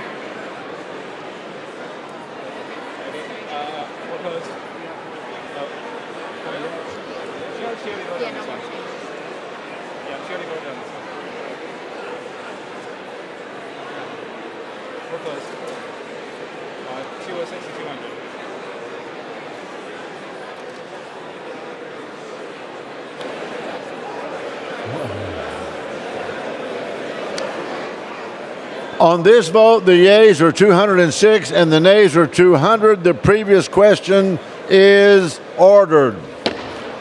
The question is on adoption of the resolution. Those in favor say aye. Those opposed say no. In the opinion of the chair, the ayes have it. Is requested. Does the gentlelady request a recorded vote? Yes, we've requested a recorded vote. Requested. Those favoring a recorded vote will rise. A sufficient number having risen, a recorded vote is ordered. Members will record their votes by electronic device. This is a 5-minute vote.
Members, you have 1 minute.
Have all members voted?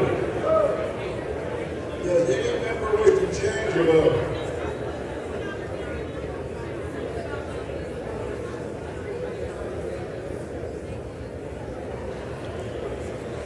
On this vote, the yeas are 213, the nays are 209. The resolution is adopted. Without objection, a motion to reconsider is laid on the table.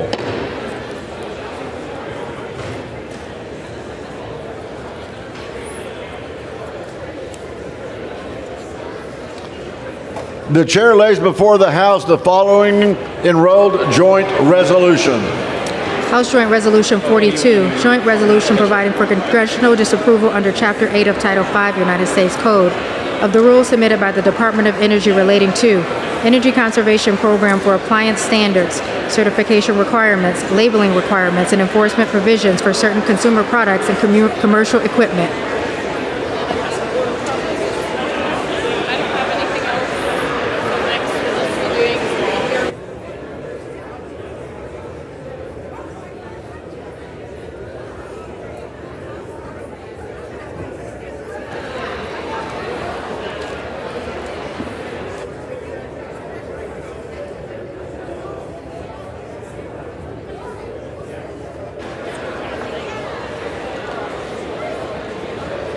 The House will be in order.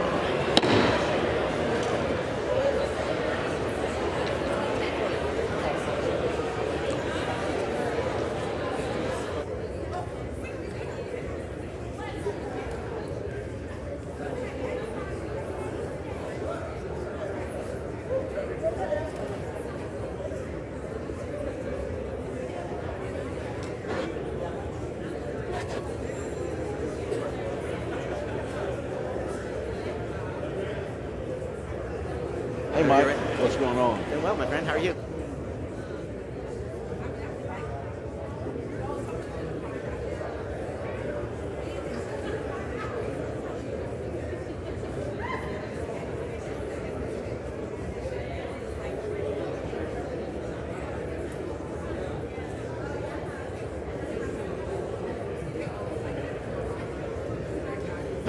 right, we got to lower.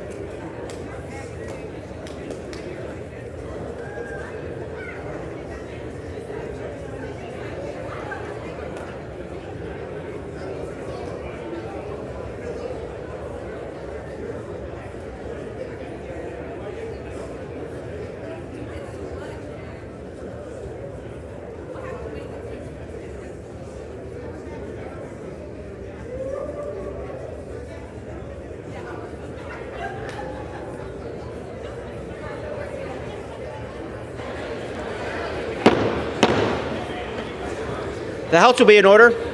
Will members please take your conversations outside the chamber so we can begin 1-minute speeches.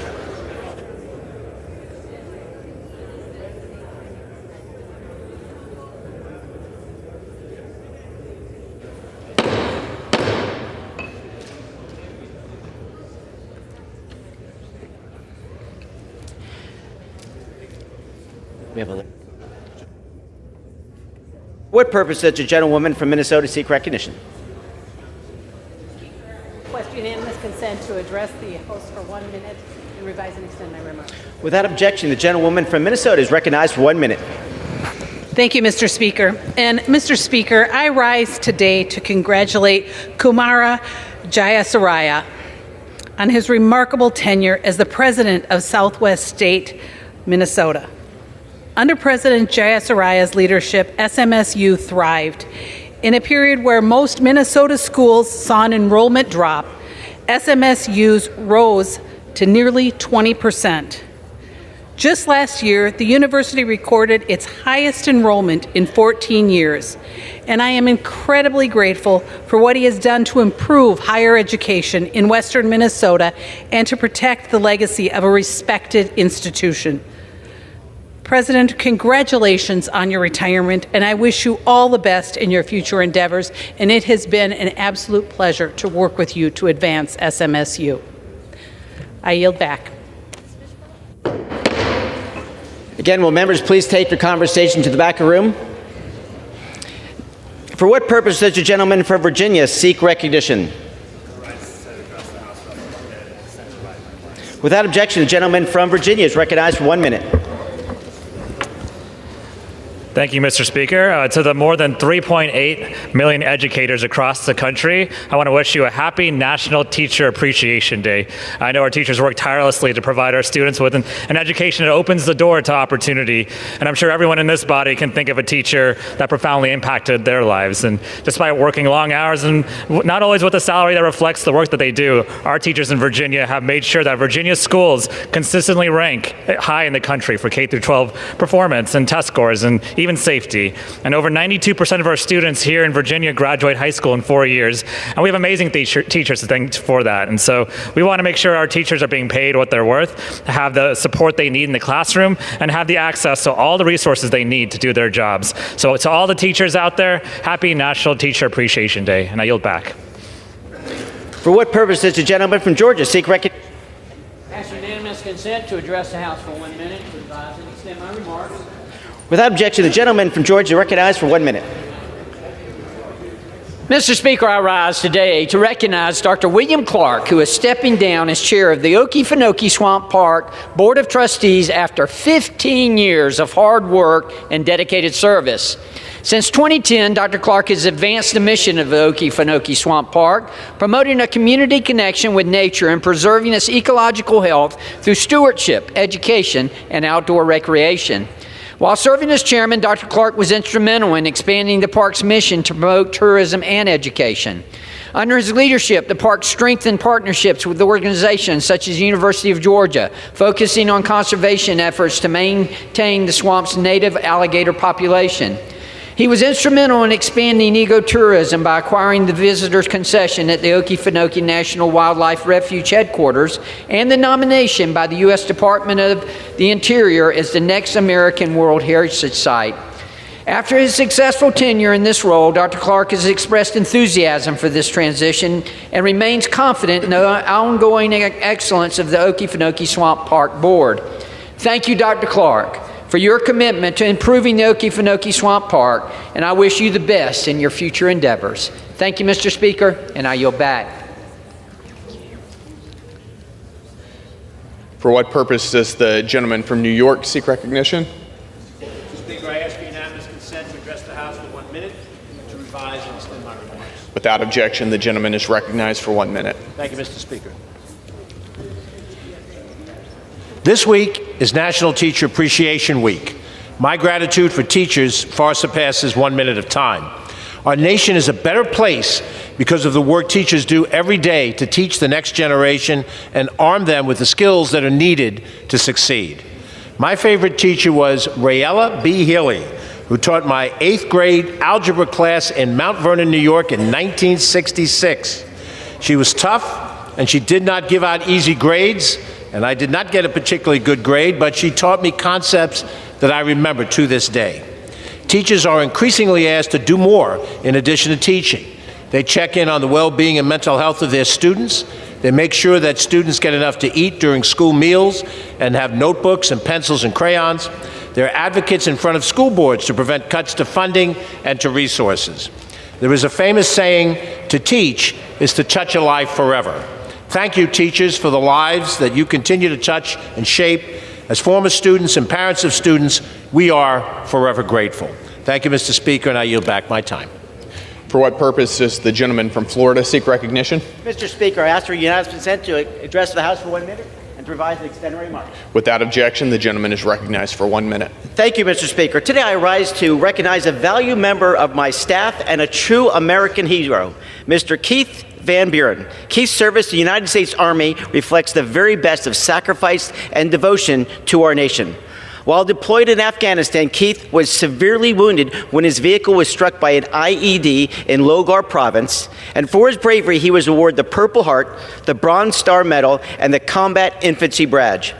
After completing his military service, Keith continued his commitment to our country. He served on my predecessor's staff, Congressman Bill Posey, and he still proudly serves now on my staff, assisting veterans and so many people in our community. Keith recently was elected commander of the Space Coast chapter of the Military Order of the Purple Heart.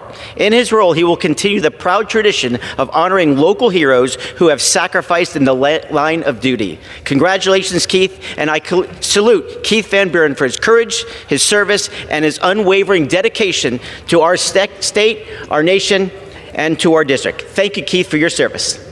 And I yield back, Mr. Speaker. For what purpose does the gentleman from Virginia seek recognition? I ask unanimous consent to address the House for 1 minute to revise and extend my remarks. Without objection, the gentleman is recognized for 1 minute. Mr. Speaker, today on National Teacher Day, I rise to recognize Fredericksburg Mayor Carrie Devine as this week's Constituent of the Week. Mayor Devine also spends her time as a history teacher in Stafford County. She is a role model in civic leadership both for the city of Fredericksburg and for her students in Stafford. Whether in City Hall or in a classroom, she's made community a cornerstone of her tenure as a public servant and educator. She has also tirelessly worked to increase reading comprehension, counter the harmful impacts of social media on young people, and supports phone-free schools. Her work reminds us that educators don't just teach, they shape the future. As a dad of 2 kids that have attended Virginia schools, I'm grateful. So today, I thank Mayor Devine and all the teachers across Virginia's 7th Congressional District who go above and beyond to make sure every student feels seen, valued, and empowered. Your work is incredibly important. I yield back. For what purpose does the gentlewoman from North Dakota seek recognition? Mr. Speaker, I ask for unanimous consent to address the House and to revise and extend my remarks. Without objection, the gentlewoman from North Dakota is recognized for 1 minute. Thank you, Mr. Speaker. I rise today to recognize Minot, North Dakota, my husband's hometown, named one of the 2025 Great American Defense Communities.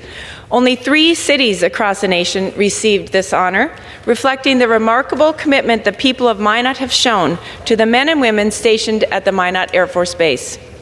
Through events like the Prairie Warrior Auction, efforts by local leaders, and initiatives led by the Minot Area Chamber, this community goes above and beyond to welcome airmen and support their families.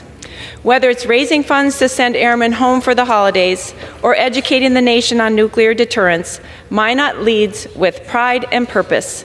Their motto sums it up best: only the best come north.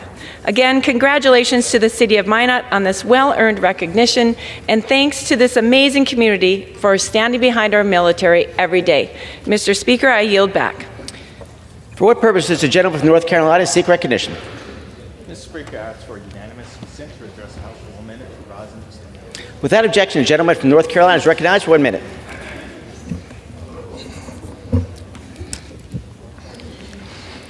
Mr. Speaker, I rise to recognize the Wings Over Wayne Air Show, hosted at Seymour Johnson Air Force Base in Goldsboro, North Carolina.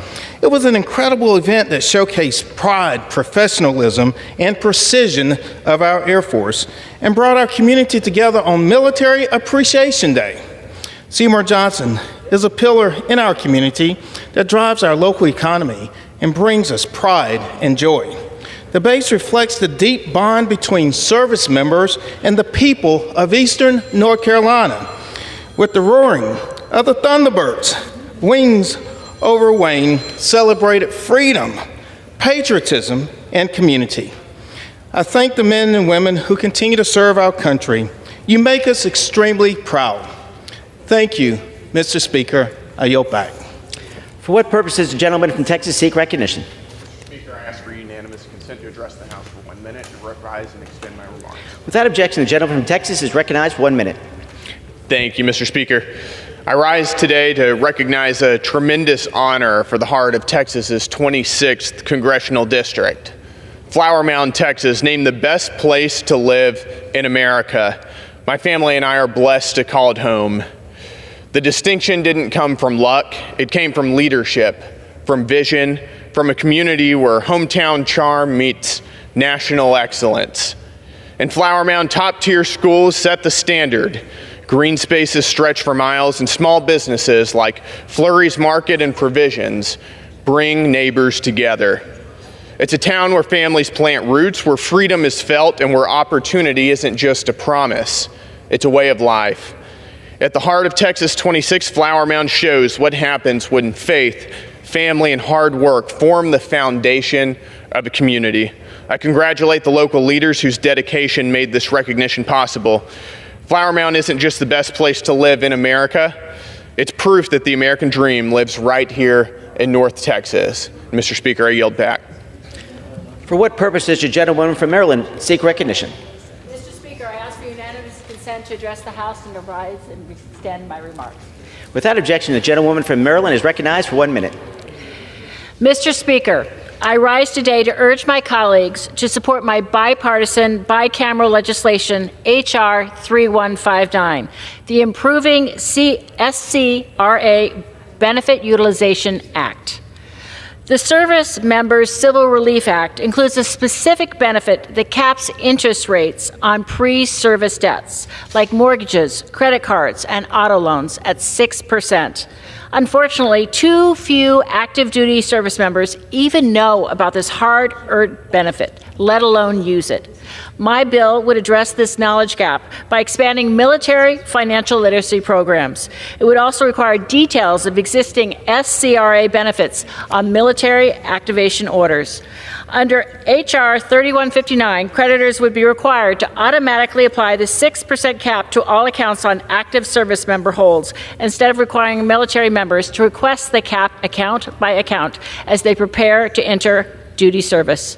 My bipartisan legislation identifies common sense opportunities to improve benefit awareness and utility. I urge my colleagues on both sides of the aisle to co-sponsor this bill. Thank you, Mr. Speaker, and I yield back.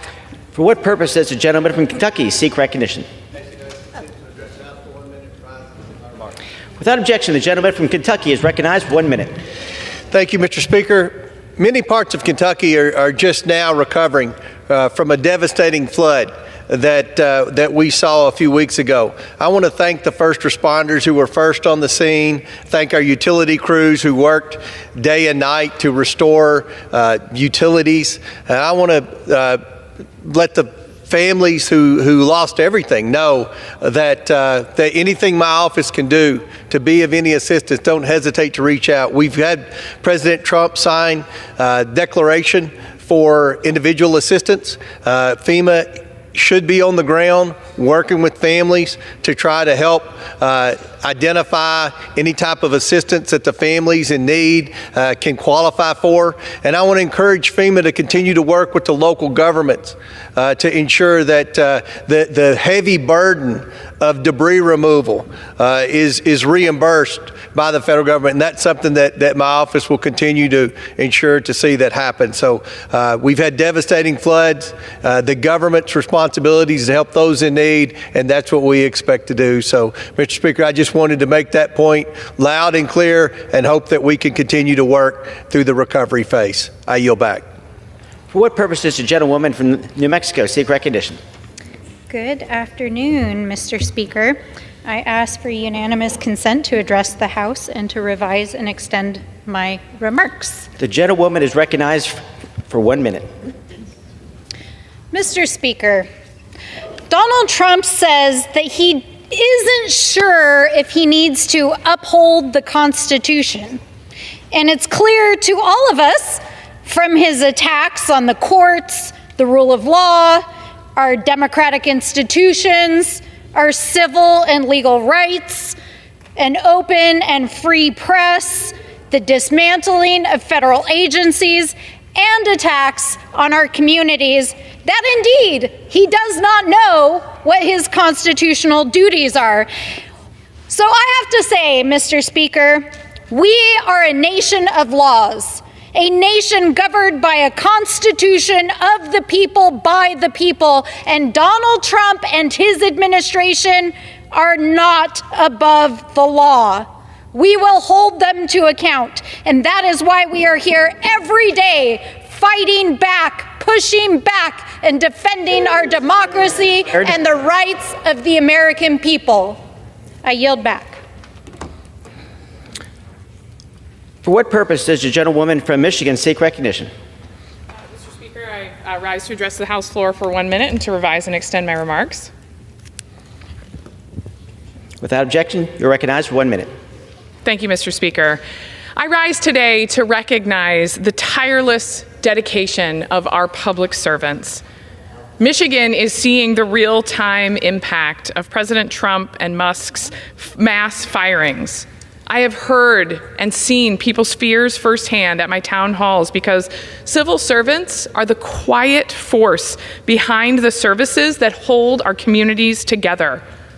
When a farmer in West Michigan loses a season's worth of crops, it's the USDA employee who helps them adjudicate a crop insurance claim, making sure they can recover and keep food on our tables.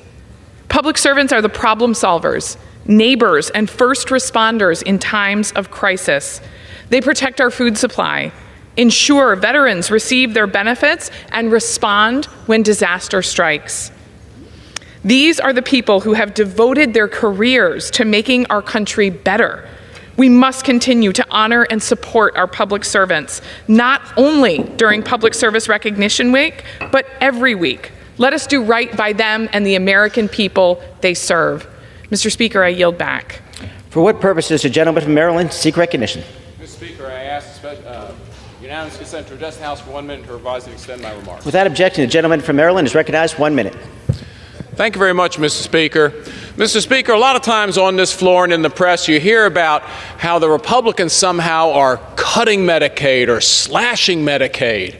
But the facts are that in the Republican budget resolution, we increase Medicaid expenditures by at least 25% over the next 10 years. Yes, we will fight fraud, waste, and abuse. We think the American people agree that fraud, waste, and abuse robs the Medicaid system from covering the people like the disabled, the elderly, pregnant women, children. It robs money from those programs and wastes it. So even after we eliminate fraud, waste, and abuse, we have enough to increase Medicaid expenditures by at least 25% over the next 10 years. Those are the facts. There's no cutting going on. There's no slashing. There's elimination of fraud, waste, and abuse. And it's about time that happened to the U.S. government bureaucracy, not only in Medicaid, but across the government. I yield back.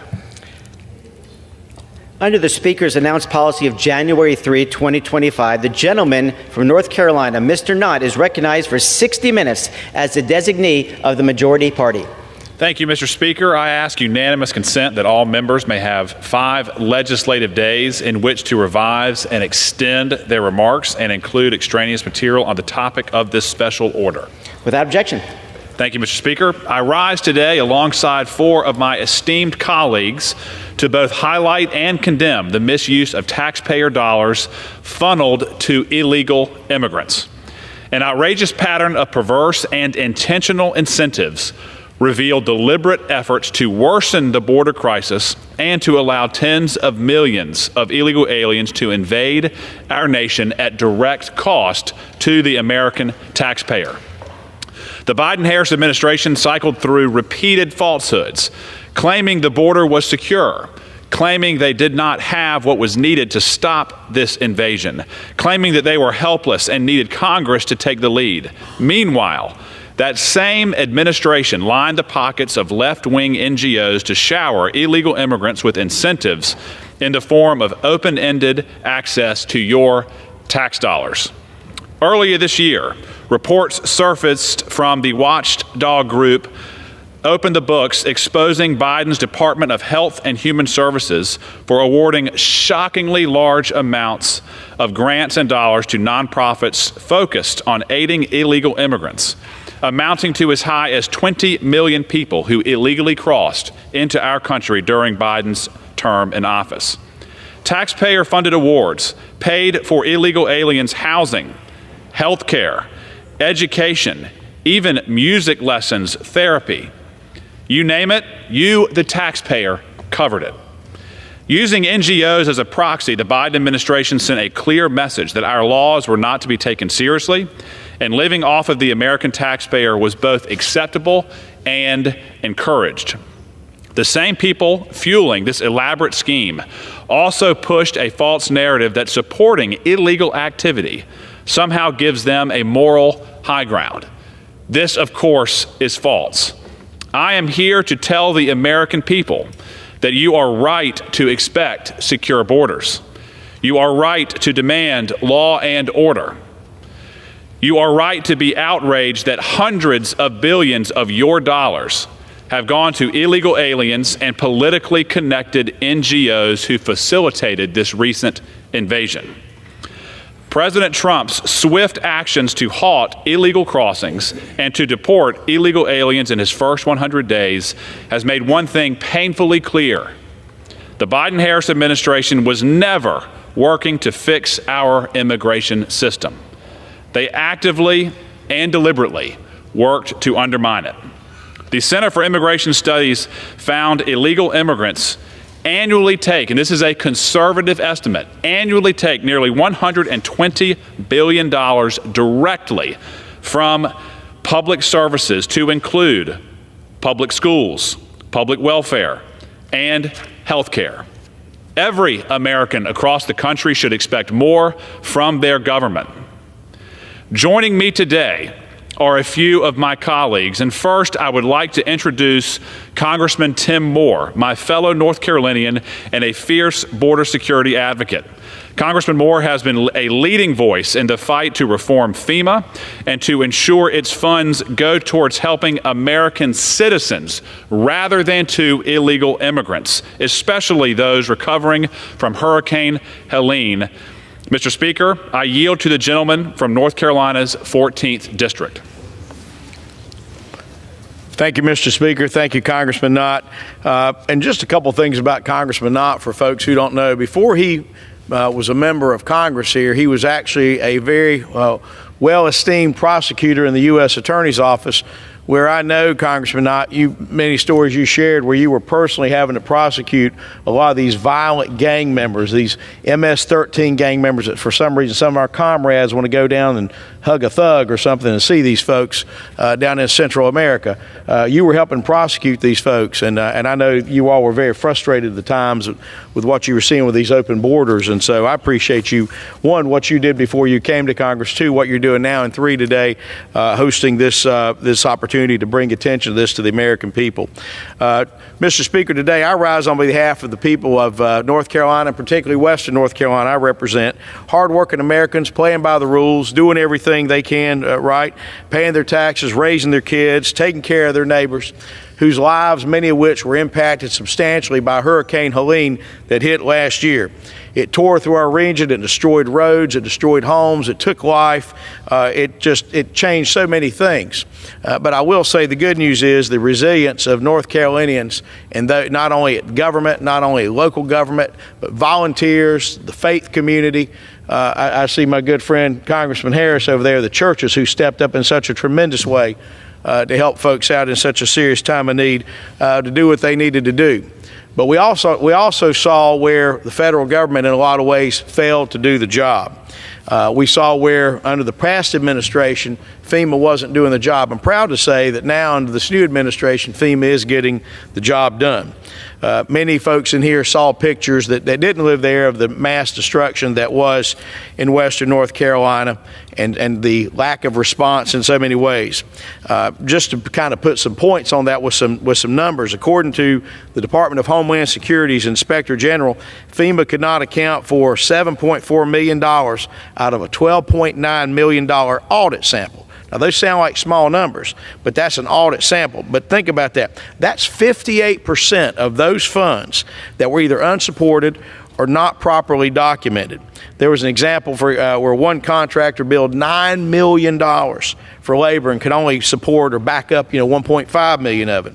Another was reimbursed twice for the same $40,000 expense, and some grantees couldn't even prove they delivered services. FEMA had approved it all. Then you'd compare things where folks were needing help and they were getting the runaround, getting the delay. And again, I stress to folks, that has changed since January this year. We're seeing FEMA getting the job done in a lot of ways. And I'll talk about what FEMA did with some of this other money in just a moment. But another example of some mismanagement in the previous administration, remember the so-called American Rescue Plan. Democrats passed a $1.9 trillion bill on a party line vote. Less than 9% of that money, by the way, went to combat COVID.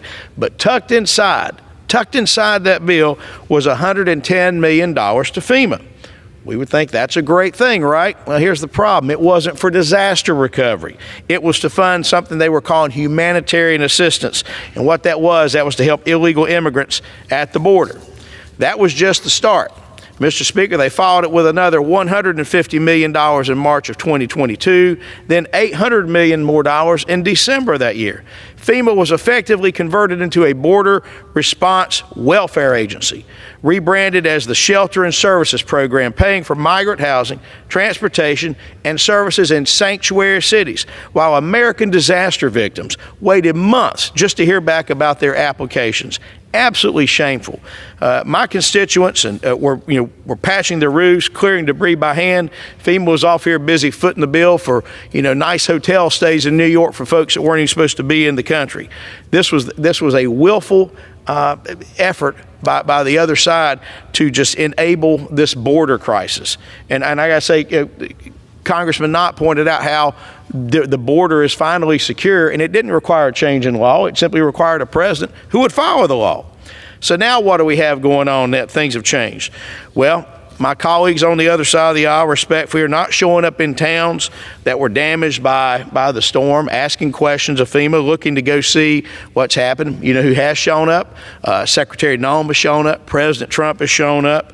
Instead, no, some of my colleagues, and I don't know why, have decided they want to go to El Salvador and rub elbows and maybe grab a margarita with some former MS-13 gang members. It looks like it's a delegation face-to-face meeting with Kilmar Abrego Garcia, a known member of MS-13, and that gang is responsible for countless murders, assaults, and human trafficking. Instead of demanding justice, Democrats took selfies. And I know, for example, you all had to prosecute MS-13, Congressman Knott, when you were back prosecuting in the Eastern District of North Carolina. Look, we don't need any more hug-a-thug diplomacy. We need a federal government that puts the American people first, puts their safety first, their livelihoods first, and their families first. My friends, we're still feeling the consequences of this failed border policy in North Carolina. Just last week, this picture to my right, The FBI of Charlotte, and I want to give a shout out to the FBI agents based out of Charlotte. They arrested an illegal immigrant who had already been deported. That's a picture of him right there. He was charged with the kidnapping of a mother and her one-year-old child in Garner, North Carolina. Again, that's in Congressman Knott's district right there. Kidnapped them. They tied her up, took the woman and the child at gunpoint, demanded $1 million ransom, and then dumped them in the woods. By the grace of God and the swift action of the FBI, Garner Police, and our State Bureau of Investigation, they were rescued. But that crime should have never happened. Estrada Hernandez should have never been in this country in the first place. And you know what, Mr. Speaker? He would not have been if it weren't for the Biden administration's open border policies and refusal to simply follow the law. Mr. Speaker, this is not compassion. This is not justice. This is chaos, engineered and endorsed by some on the other side. I do hope those on the other side who disagree with this will start stepping up and pushing back with what's happening there. But I'll say this too. Thankfully, under President Trump's leadership, we are cleaning house. The Department of Government Efficiency has exposed FEMA's failures in the past administration. Secretary Noem is working to get this agency back on mission, and Congress is moving to eliminate the Shelter and Services Program and to return those funds to real disaster recovery where they belong. To the families who are still recovering from Hurricane Helene, to those who were told there was no money left while FEMA lost track of millions, I hear you, and help is on the way. This, my friends, is what it means to put Americans first, to restore common sense, to lead with integrity, and with that, I yield back. Thank you, Congressman Moore. Next, I would like to introduce my good friend, Mike Herodopoulos, from Florida's 8th Congressional District, otherwise known as the Space Coast. Congressman Herodopoulos and I have had many conversations about the cost of illegal immigration on programs that are designed to help and support vulnerable Americans, and especially Medicaid. Congressman Herodopoulos has extensive experience in the Medicaid space, and he knows that it must be guarded to protect those who rely upon it here in the United States. It is not an international charity, and it's not especially for the illegal immigrants here in this country. To elaborate on his experience with this issue, I yield to the gentleman from Florida's 8th District. Thank you, Congressman Knott. Thank you so much for holding this. And these are the kind of conversations that the American public needs to hear and understand the impact that illegal immigration is having on our country and how it undercuts the rule of law and really undercuts those people who truly want to play by the rules and enter the United States in a legal fashion. And it's frustrating when we can bring so many bright, conscientious people who want to come into the United States and you're deprived of these opportunities because of the long line that exists, because of the challenges we have with illegal immigration. And so I very much appreciate the Congressman leading the charge in this and bringing some of those who have experience with Medicaid to talk about the impacts that it has on our individual states. As we know, Medicaid is designed to help our most vulnerable citizens, seniors, veterans, kids, low-income families, and especially the disabled. But today, that lifeline is being strained by illegal immigration and open-door policies. While Democrats and sanctuary states deny the problem, the data is clear. Let's be clear that every dollar spent on illegal immigration is a dollar taken from a senior, a veteran, a child, a family struggling to pay the bills. For the past 4 years, the pattern has been very clear. Migrants cross the border, surrender to authorities. They repeat carefully rehearsed lines provided by NGOs to meet the bare minimum threshold for asylum. They are released into the country and set a court date and years in the future. Thus, they will begin to actually receive health care benefits at the expense of taxpayers who have already been hard hit by higher prices for basic things like gas, food, and rent. The burden is real. From 2017 to 2023, federal and state governments spent $27 billion on emergency Medicaid for non-citizens, according to the CBO. Also, according to the CBO, around $18 billion came directly from federal taxpayers, I mean every single American. Under the Biden-Harris years, Medicaid spending on illegal immigrants surged 124% higher than under President Trump. In 2021 alone, $7 billion was spent on emergency care for illegal immigrants. Meanwhile, Democrats in Washington and blue states are demanding that we actually pay even more. Now, to put this in perspective, as the congressman from North Carolina, Congressman Knott mentioned, I'm from the state of Florida, and we actually audited how much we spent on Medicaid on emergency care last year. $660 million for hospital care for illegal immigrants, according to the Agency for Healthcare Administration in Florida. $660 million. Dollars that were either intended to be spent on health care for American citizens, for maybe move the dollars around for education or for roads, or to, of course, help our environment. But instead, people who came here illegally, $660 million. That is a substantial amount of money, and we will never get it back. And again, rewarding bad behavior. Now, how the system works is very frustrating. If you pay taxes in America, you're paying for illegal immigrants to get health care, whether you like it or not. Federal law requires Medicaid to cover emergency health care, period. That's just the law. You go to the emergency room and that person qualifies, the American public pays for it. And states, of course, pick up the cost initially, but the federal government reimburses somewhere between 59 and 73% of those costs to the states. So American taxpayer dollars are being spent on this program, whether you like it or not. So reimbursement quietly channels billions of federal dollars into care for illegal immigration through state Medicaid programs. And states like California and New York are actually the most abusive of this law. These sanctuary states choose to allow illegal immigrants to receive state Medicaid programs, then send the bill to Washington, D.C. for all taxpayers to pay for it. It's not like they're being generous with just their taxpayer dollars, but that's spread across the entire system in the United States. States like California and New York manipulate provider taxes and use creative accounting to maximize federal reimbursement, thus shifting more of the burden to taxpayers across the country. And here's the gall of it all. New York even promotes free medical care for illegal immigrants with official state flyers encouraging them to use emergency services. And that's pretty rich. I mean, you can think about it. They're saying, well, we're just using our state tax dollars. That's not the truth. They are promoting on taxpayer dollars this push to have, again, other people pick up the cost. So this is not some federalism deal where it's being just handled by one state. This is, again, realizing that someone else will pay the bill. Thus, they are being generous with other people's money. So to counter this myth that the Democrats are trying to push, that illegal immigration does not cost the taxpayer dollars, it's just not true. And this is why I want people to look closely at what Medicaid is. Again, every Republican I've talked to, and I go across the country and talk about this issue, we want to provide Medicaid for seniors in nursing homes. We want to provide it for pregnant women. We want to provide it for kids. And we want to provide it for disabled. But when you upset that relationship by having people who are here illegally, you're actually potentially putting Medicaid programs at risk. And for those who really want to study the issues, there's a water balloon effect here.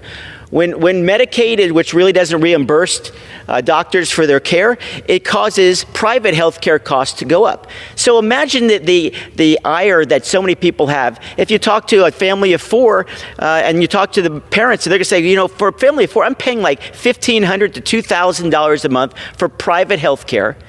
And yet a person who comes into the country illegally pays zero in health care because they get Medicaid services where there is not even a copay. That's the ironic part about this, is that they break the law and they're rewarded for it. That undercuts the American dream, and people start thinking logically, well, why do I play by the rules? Maybe I'll manipulate a form so that I qualify for Medicaid, and they might never check it again. And that's happening today. People are even objecting to the idea that we check to see that a person still truly qualifies for Medicaid. That is theft from other taxpayers. So as the CBO confirmed, $18 billion in federal spending was put on emergency care, and these are just the facts that play out. And again, let's have the honest conversation. If you want to fund, then say it. But don't say that's not happening or burying it under your typical bureaucratic or political doublespeak. These are the conversations we need to have. And just so you all know, in the policy that we're looking at today, where we're going to, let's say, reconsider the budget, They're going to spend $45 billion for basically jails for illegal immigrants who come across, because if you don't have that jail space or the detention centers as they're looking at asylum, they go into the country. And that means you might not have a court case for a few years. And again, let's just think logically here. 10 million people. How many judges, lawyers, public defenders, bailiffs, and other folks do you need to actually have 10 million court cases in their version of due process? As our lead prosecutor today, Mr. Knott, will tell you that the law is simple. You came here legally. Your only thing you're justified or allowed is a ticket out of here. Let's be honest about immigration. This is about the rule of law, and I want to bring in a lot of folks. I want to have an immigration system that works, and you actually sign up and you get online and you find out who these folks are. Just like they check you on an airline, you should check you at the border. But instead, this previous administration literally said, here's the script, tell them this, you'll get the court case in years to come, and you can go into the interior of the country. That's double standard. And so I applaud Congressman Knott for taking this opportunity to talk about it in a real way, and my friends from North Carolina talk about how it impacts every one of us. It's taking from the system, causing people to pay more for insurance, and undercutting the rule of law. And that's why we had an election last year, and the voice was clear. The president said he would stop this crazy idea because we're already $1 trillion in debt year by year, $37 trillion in debt overall. This is common sense, and the president has finally stood up for those people who've been left behind the last 4 years. And so, Congressman Knott, thank you very much for taking on this real issue. It's the kind of discussion we need to have. And if the other side feels that we have not been telling the whole story, come out and have the debate. We'd love to see it. And with that, I yield back to the congressman from North Carolina. Thank you, Congressman Herodopoulos. I'm ready for that debate any day. I'm ready for that discussion any day. Again, the Republicans believe that American tax dollars should serve American citizens and not those who are here illegally. Next to speak is another representative from our great state of North Carolina, Congressman Mark Harris. Congressman Harris pointed out back in February that an NGO in North Carolina was actively working to hinder law enforcement, aid illegal immigrants, and further worsen the crisis engulfing our communities, both in North Carolina and all over our country. A pastor of more than 30 years, Congressman Harris is proof that allowing this humanitarian crisis to continue is not compassionate, and enforcing our laws is not hateful. It is with great honor that I yield to the gentleman from North Carolina's 8th District. Well, thank you, Congressman Knott. And Mr. Speaker, it's a pleasure today to be able to share in this time together. Grateful for you, Congressman Herodopoulos, for sharing, also from Congressman Moore that we heard from earlier. And so I'm very honored to just be a part of this, and very thankful for the vision and the passion that Congressman Knott has shown in pulling together this special order. You know, when a burglar breaks into your house, you don't set a place for them at the dinner table. That principle seems pretty obvious, but for some reason, radical progressives just can't understand it. For the past 4 years, radical progressive Democrats have openly welcomed criminal aliens into American communities. Lest we forget, here are just a few of the violent guests the left has invited into our country. Felix Rojas, an illegal alien who was deported multiple times, was charged just last week for raping a corpse on a Manhattan subway. In my home state of North Carolina, 2 illegal aliens that Congressman Moore alluded to earlier, Paula Duran Duran and Miguel Duran Duran, were arrested for breaking into a home and kidnapping a mother and her 11-month-old daughter. Just outside Washington, D.C., an illegal alien, Hiron Rodriguez, was arrested by ICE after a local court dropped his charges. What was his crime that he was charged with? Abducting a 4-year-old. These heinous criminals are only a small number of those welcomed into our country by Joe Biden and were arrested in just the past few days by the Trump administration. So you can only imagine what is happening in our country on a grander scale. While under President Trump's leadership, illegal border crossings are down 95% from last year, and yet we are still suffering from the impacts and the open border policies of the last 4 years. The left did not just facilitate an open border invasion. They have made the American taxpayer pay for it, and we are still paying for it. Under former President Biden's open borders agenda, it's estimated that at least 10 million illegal aliens entered our country. And on top of the massive financial costs of the crimes they commit and the jobs they take away from Americans, a huge chunk of them have been accessing government benefits like Medicaid and Social Security. Mr. Speaker, this is unacceptable. Americans are hard workers. That's why we have the best country in the world, and they don't work back-breaking jobs their whole careers for their taxpayer dollars to subsidize the lives of the very invaders that have subverted their sovereignty. The left loves to fact-check, so why don't we take a moment and hear some cold, hard facts. Fact number one, under the Biden administration, more than 1 million illegal aliens received Medicaid benefits. Fact number two, in fiscal year 2024 alone, over 2 million illegal aliens were given Social Security numbers. Fact number three, a 2023 study showed that the net cost of illegal aliens to the American taxpayer was at least $150 billion annually.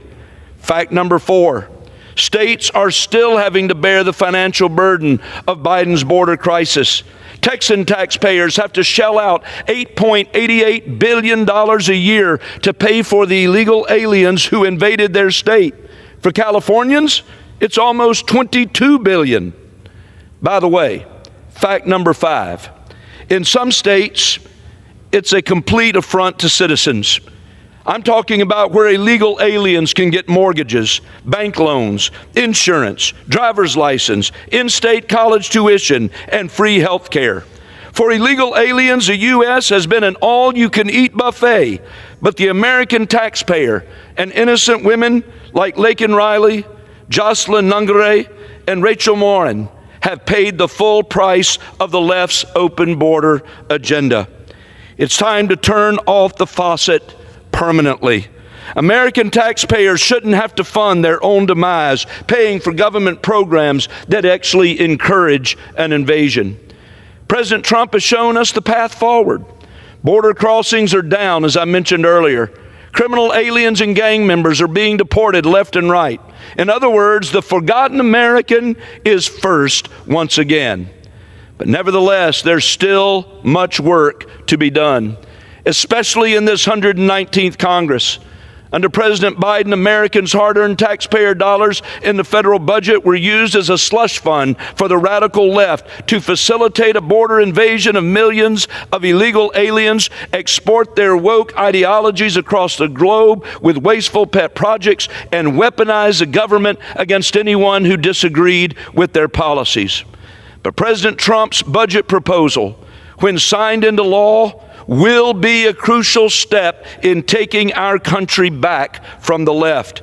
It will defund the wasteful government programs subsidizing illegal aliens and provide President Trump with the very tools to solidify his sensible border security initiatives.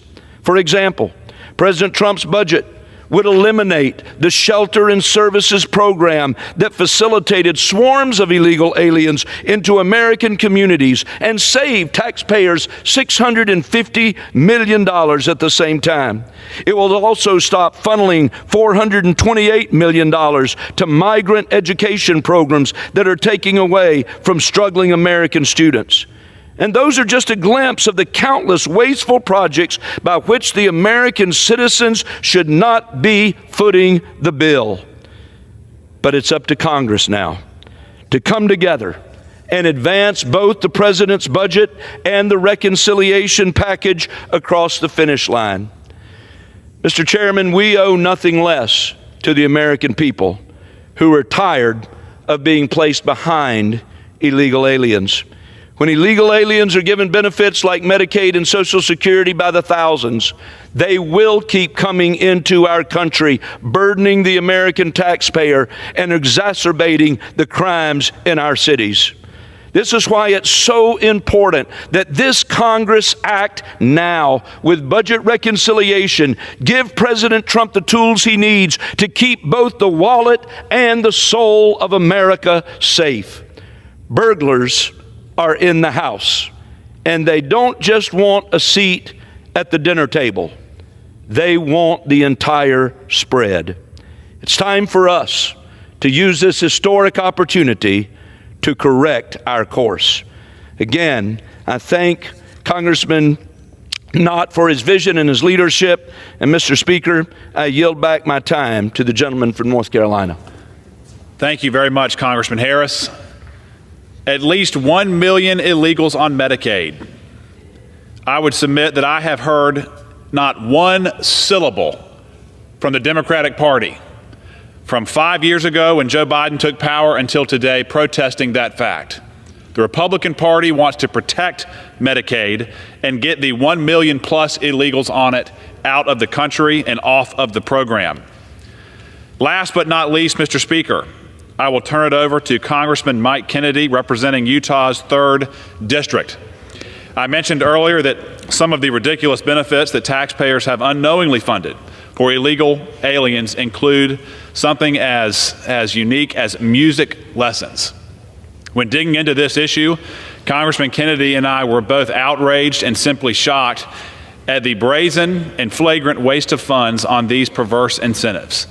I know this Congressman, Mr. Kennedy, to be a fierce advocate for conservative principles, both for his district in Utah and for the country at large. I yield to the gentleman of Utah's 3rd District.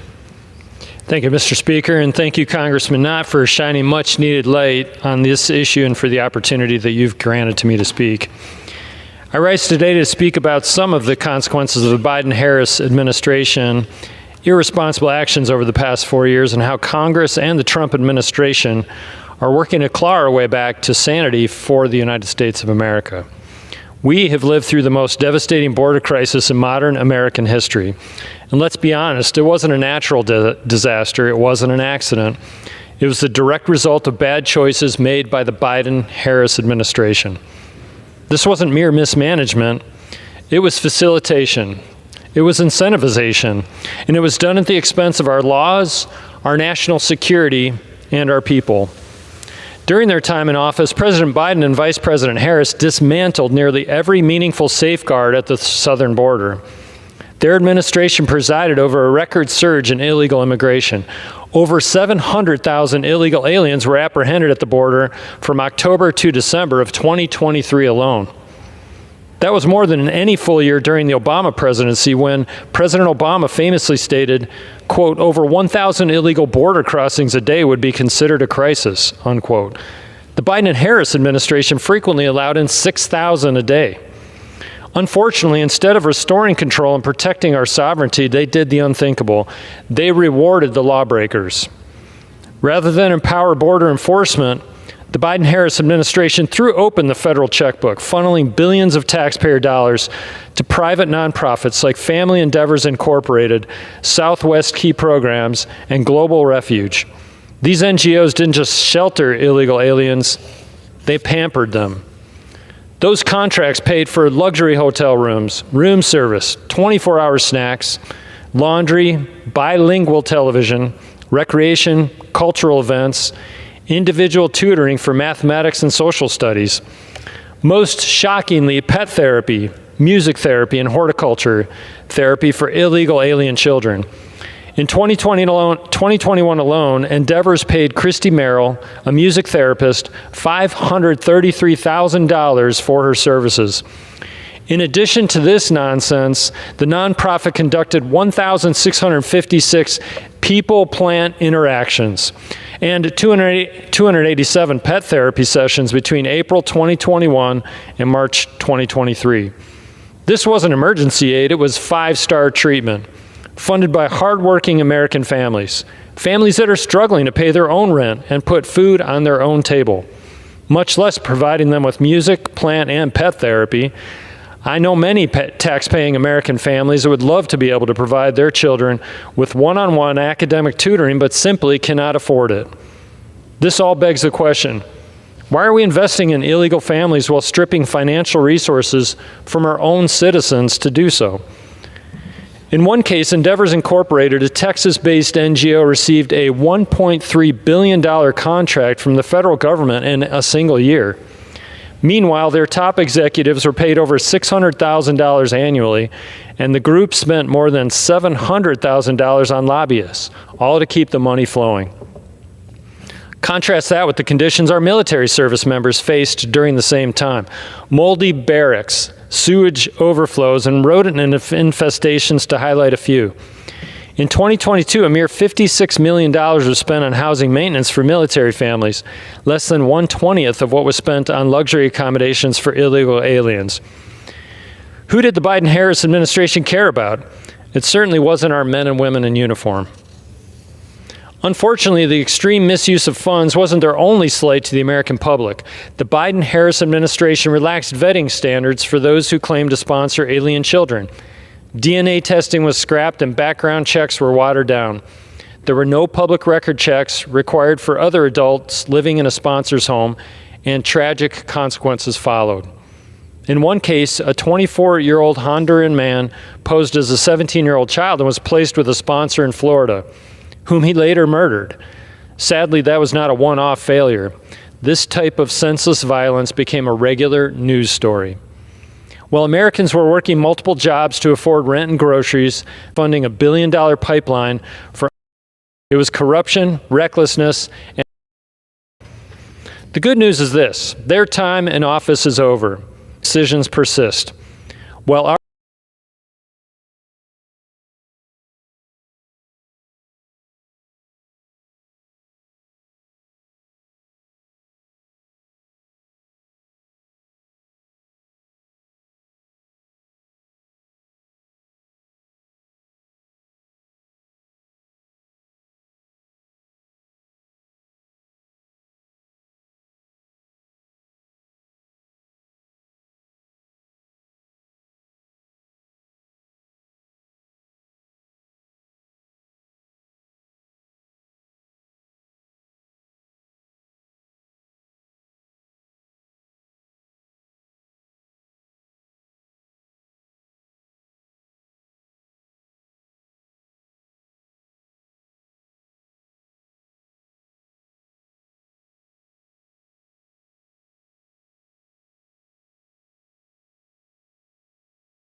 continue to allow millions upon millions to arrive here illegally and crowd out your classrooms. I say again, under no circumstances should we give public education dollars to any person or any family who is here illegally. To the Social Security recipient, should we take on more debt and endanger your access to continued benefits just to keep our borders open? With no hesitation, I again say absolutely not. We must protect tax dollars for American citizens.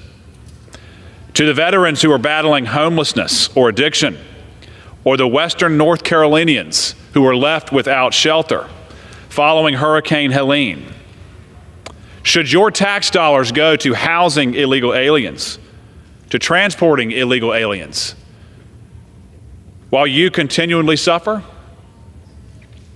Again, I say definitively, under no circumstances is this appropriate. I urge all of my colleagues in Congress to join me in reversing the perverse incentive structure by sending a clear message that the United States laws are to be respected. Put candidly, if you are here illegally, leave. If you return here illegally, you will be punished. Thank you, Mr. Speaker. I yield back.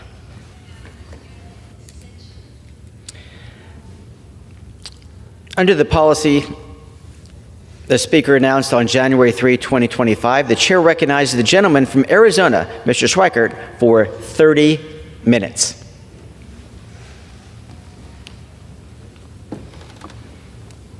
Thank you, Mr. Speaker Pro Tem. I could almost hear the joy of, hey, it's only 30 minutes this time, not an hour. Mr. Speaker Pro Tem, I want to do just a handful of things. One of these days, we're going to have not enough noise about the facts, the numbers, the data, the debt, those things, that we can come in and sort of do our boards, our charts on things that actually reduce spending and modernize. But I do want to sort of start with this. We have spent, since last summer, working on pieces of legislation. When the Wall Street Journal series, ProPublica series, came out about the scale of bad acts that were happening in what we call Medicare Part C, which is Medicare Advantage for most of us, which is now, I think, about 55% of the Medicare population. We've been working on that to sort of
double its borrowing over the next 10 years.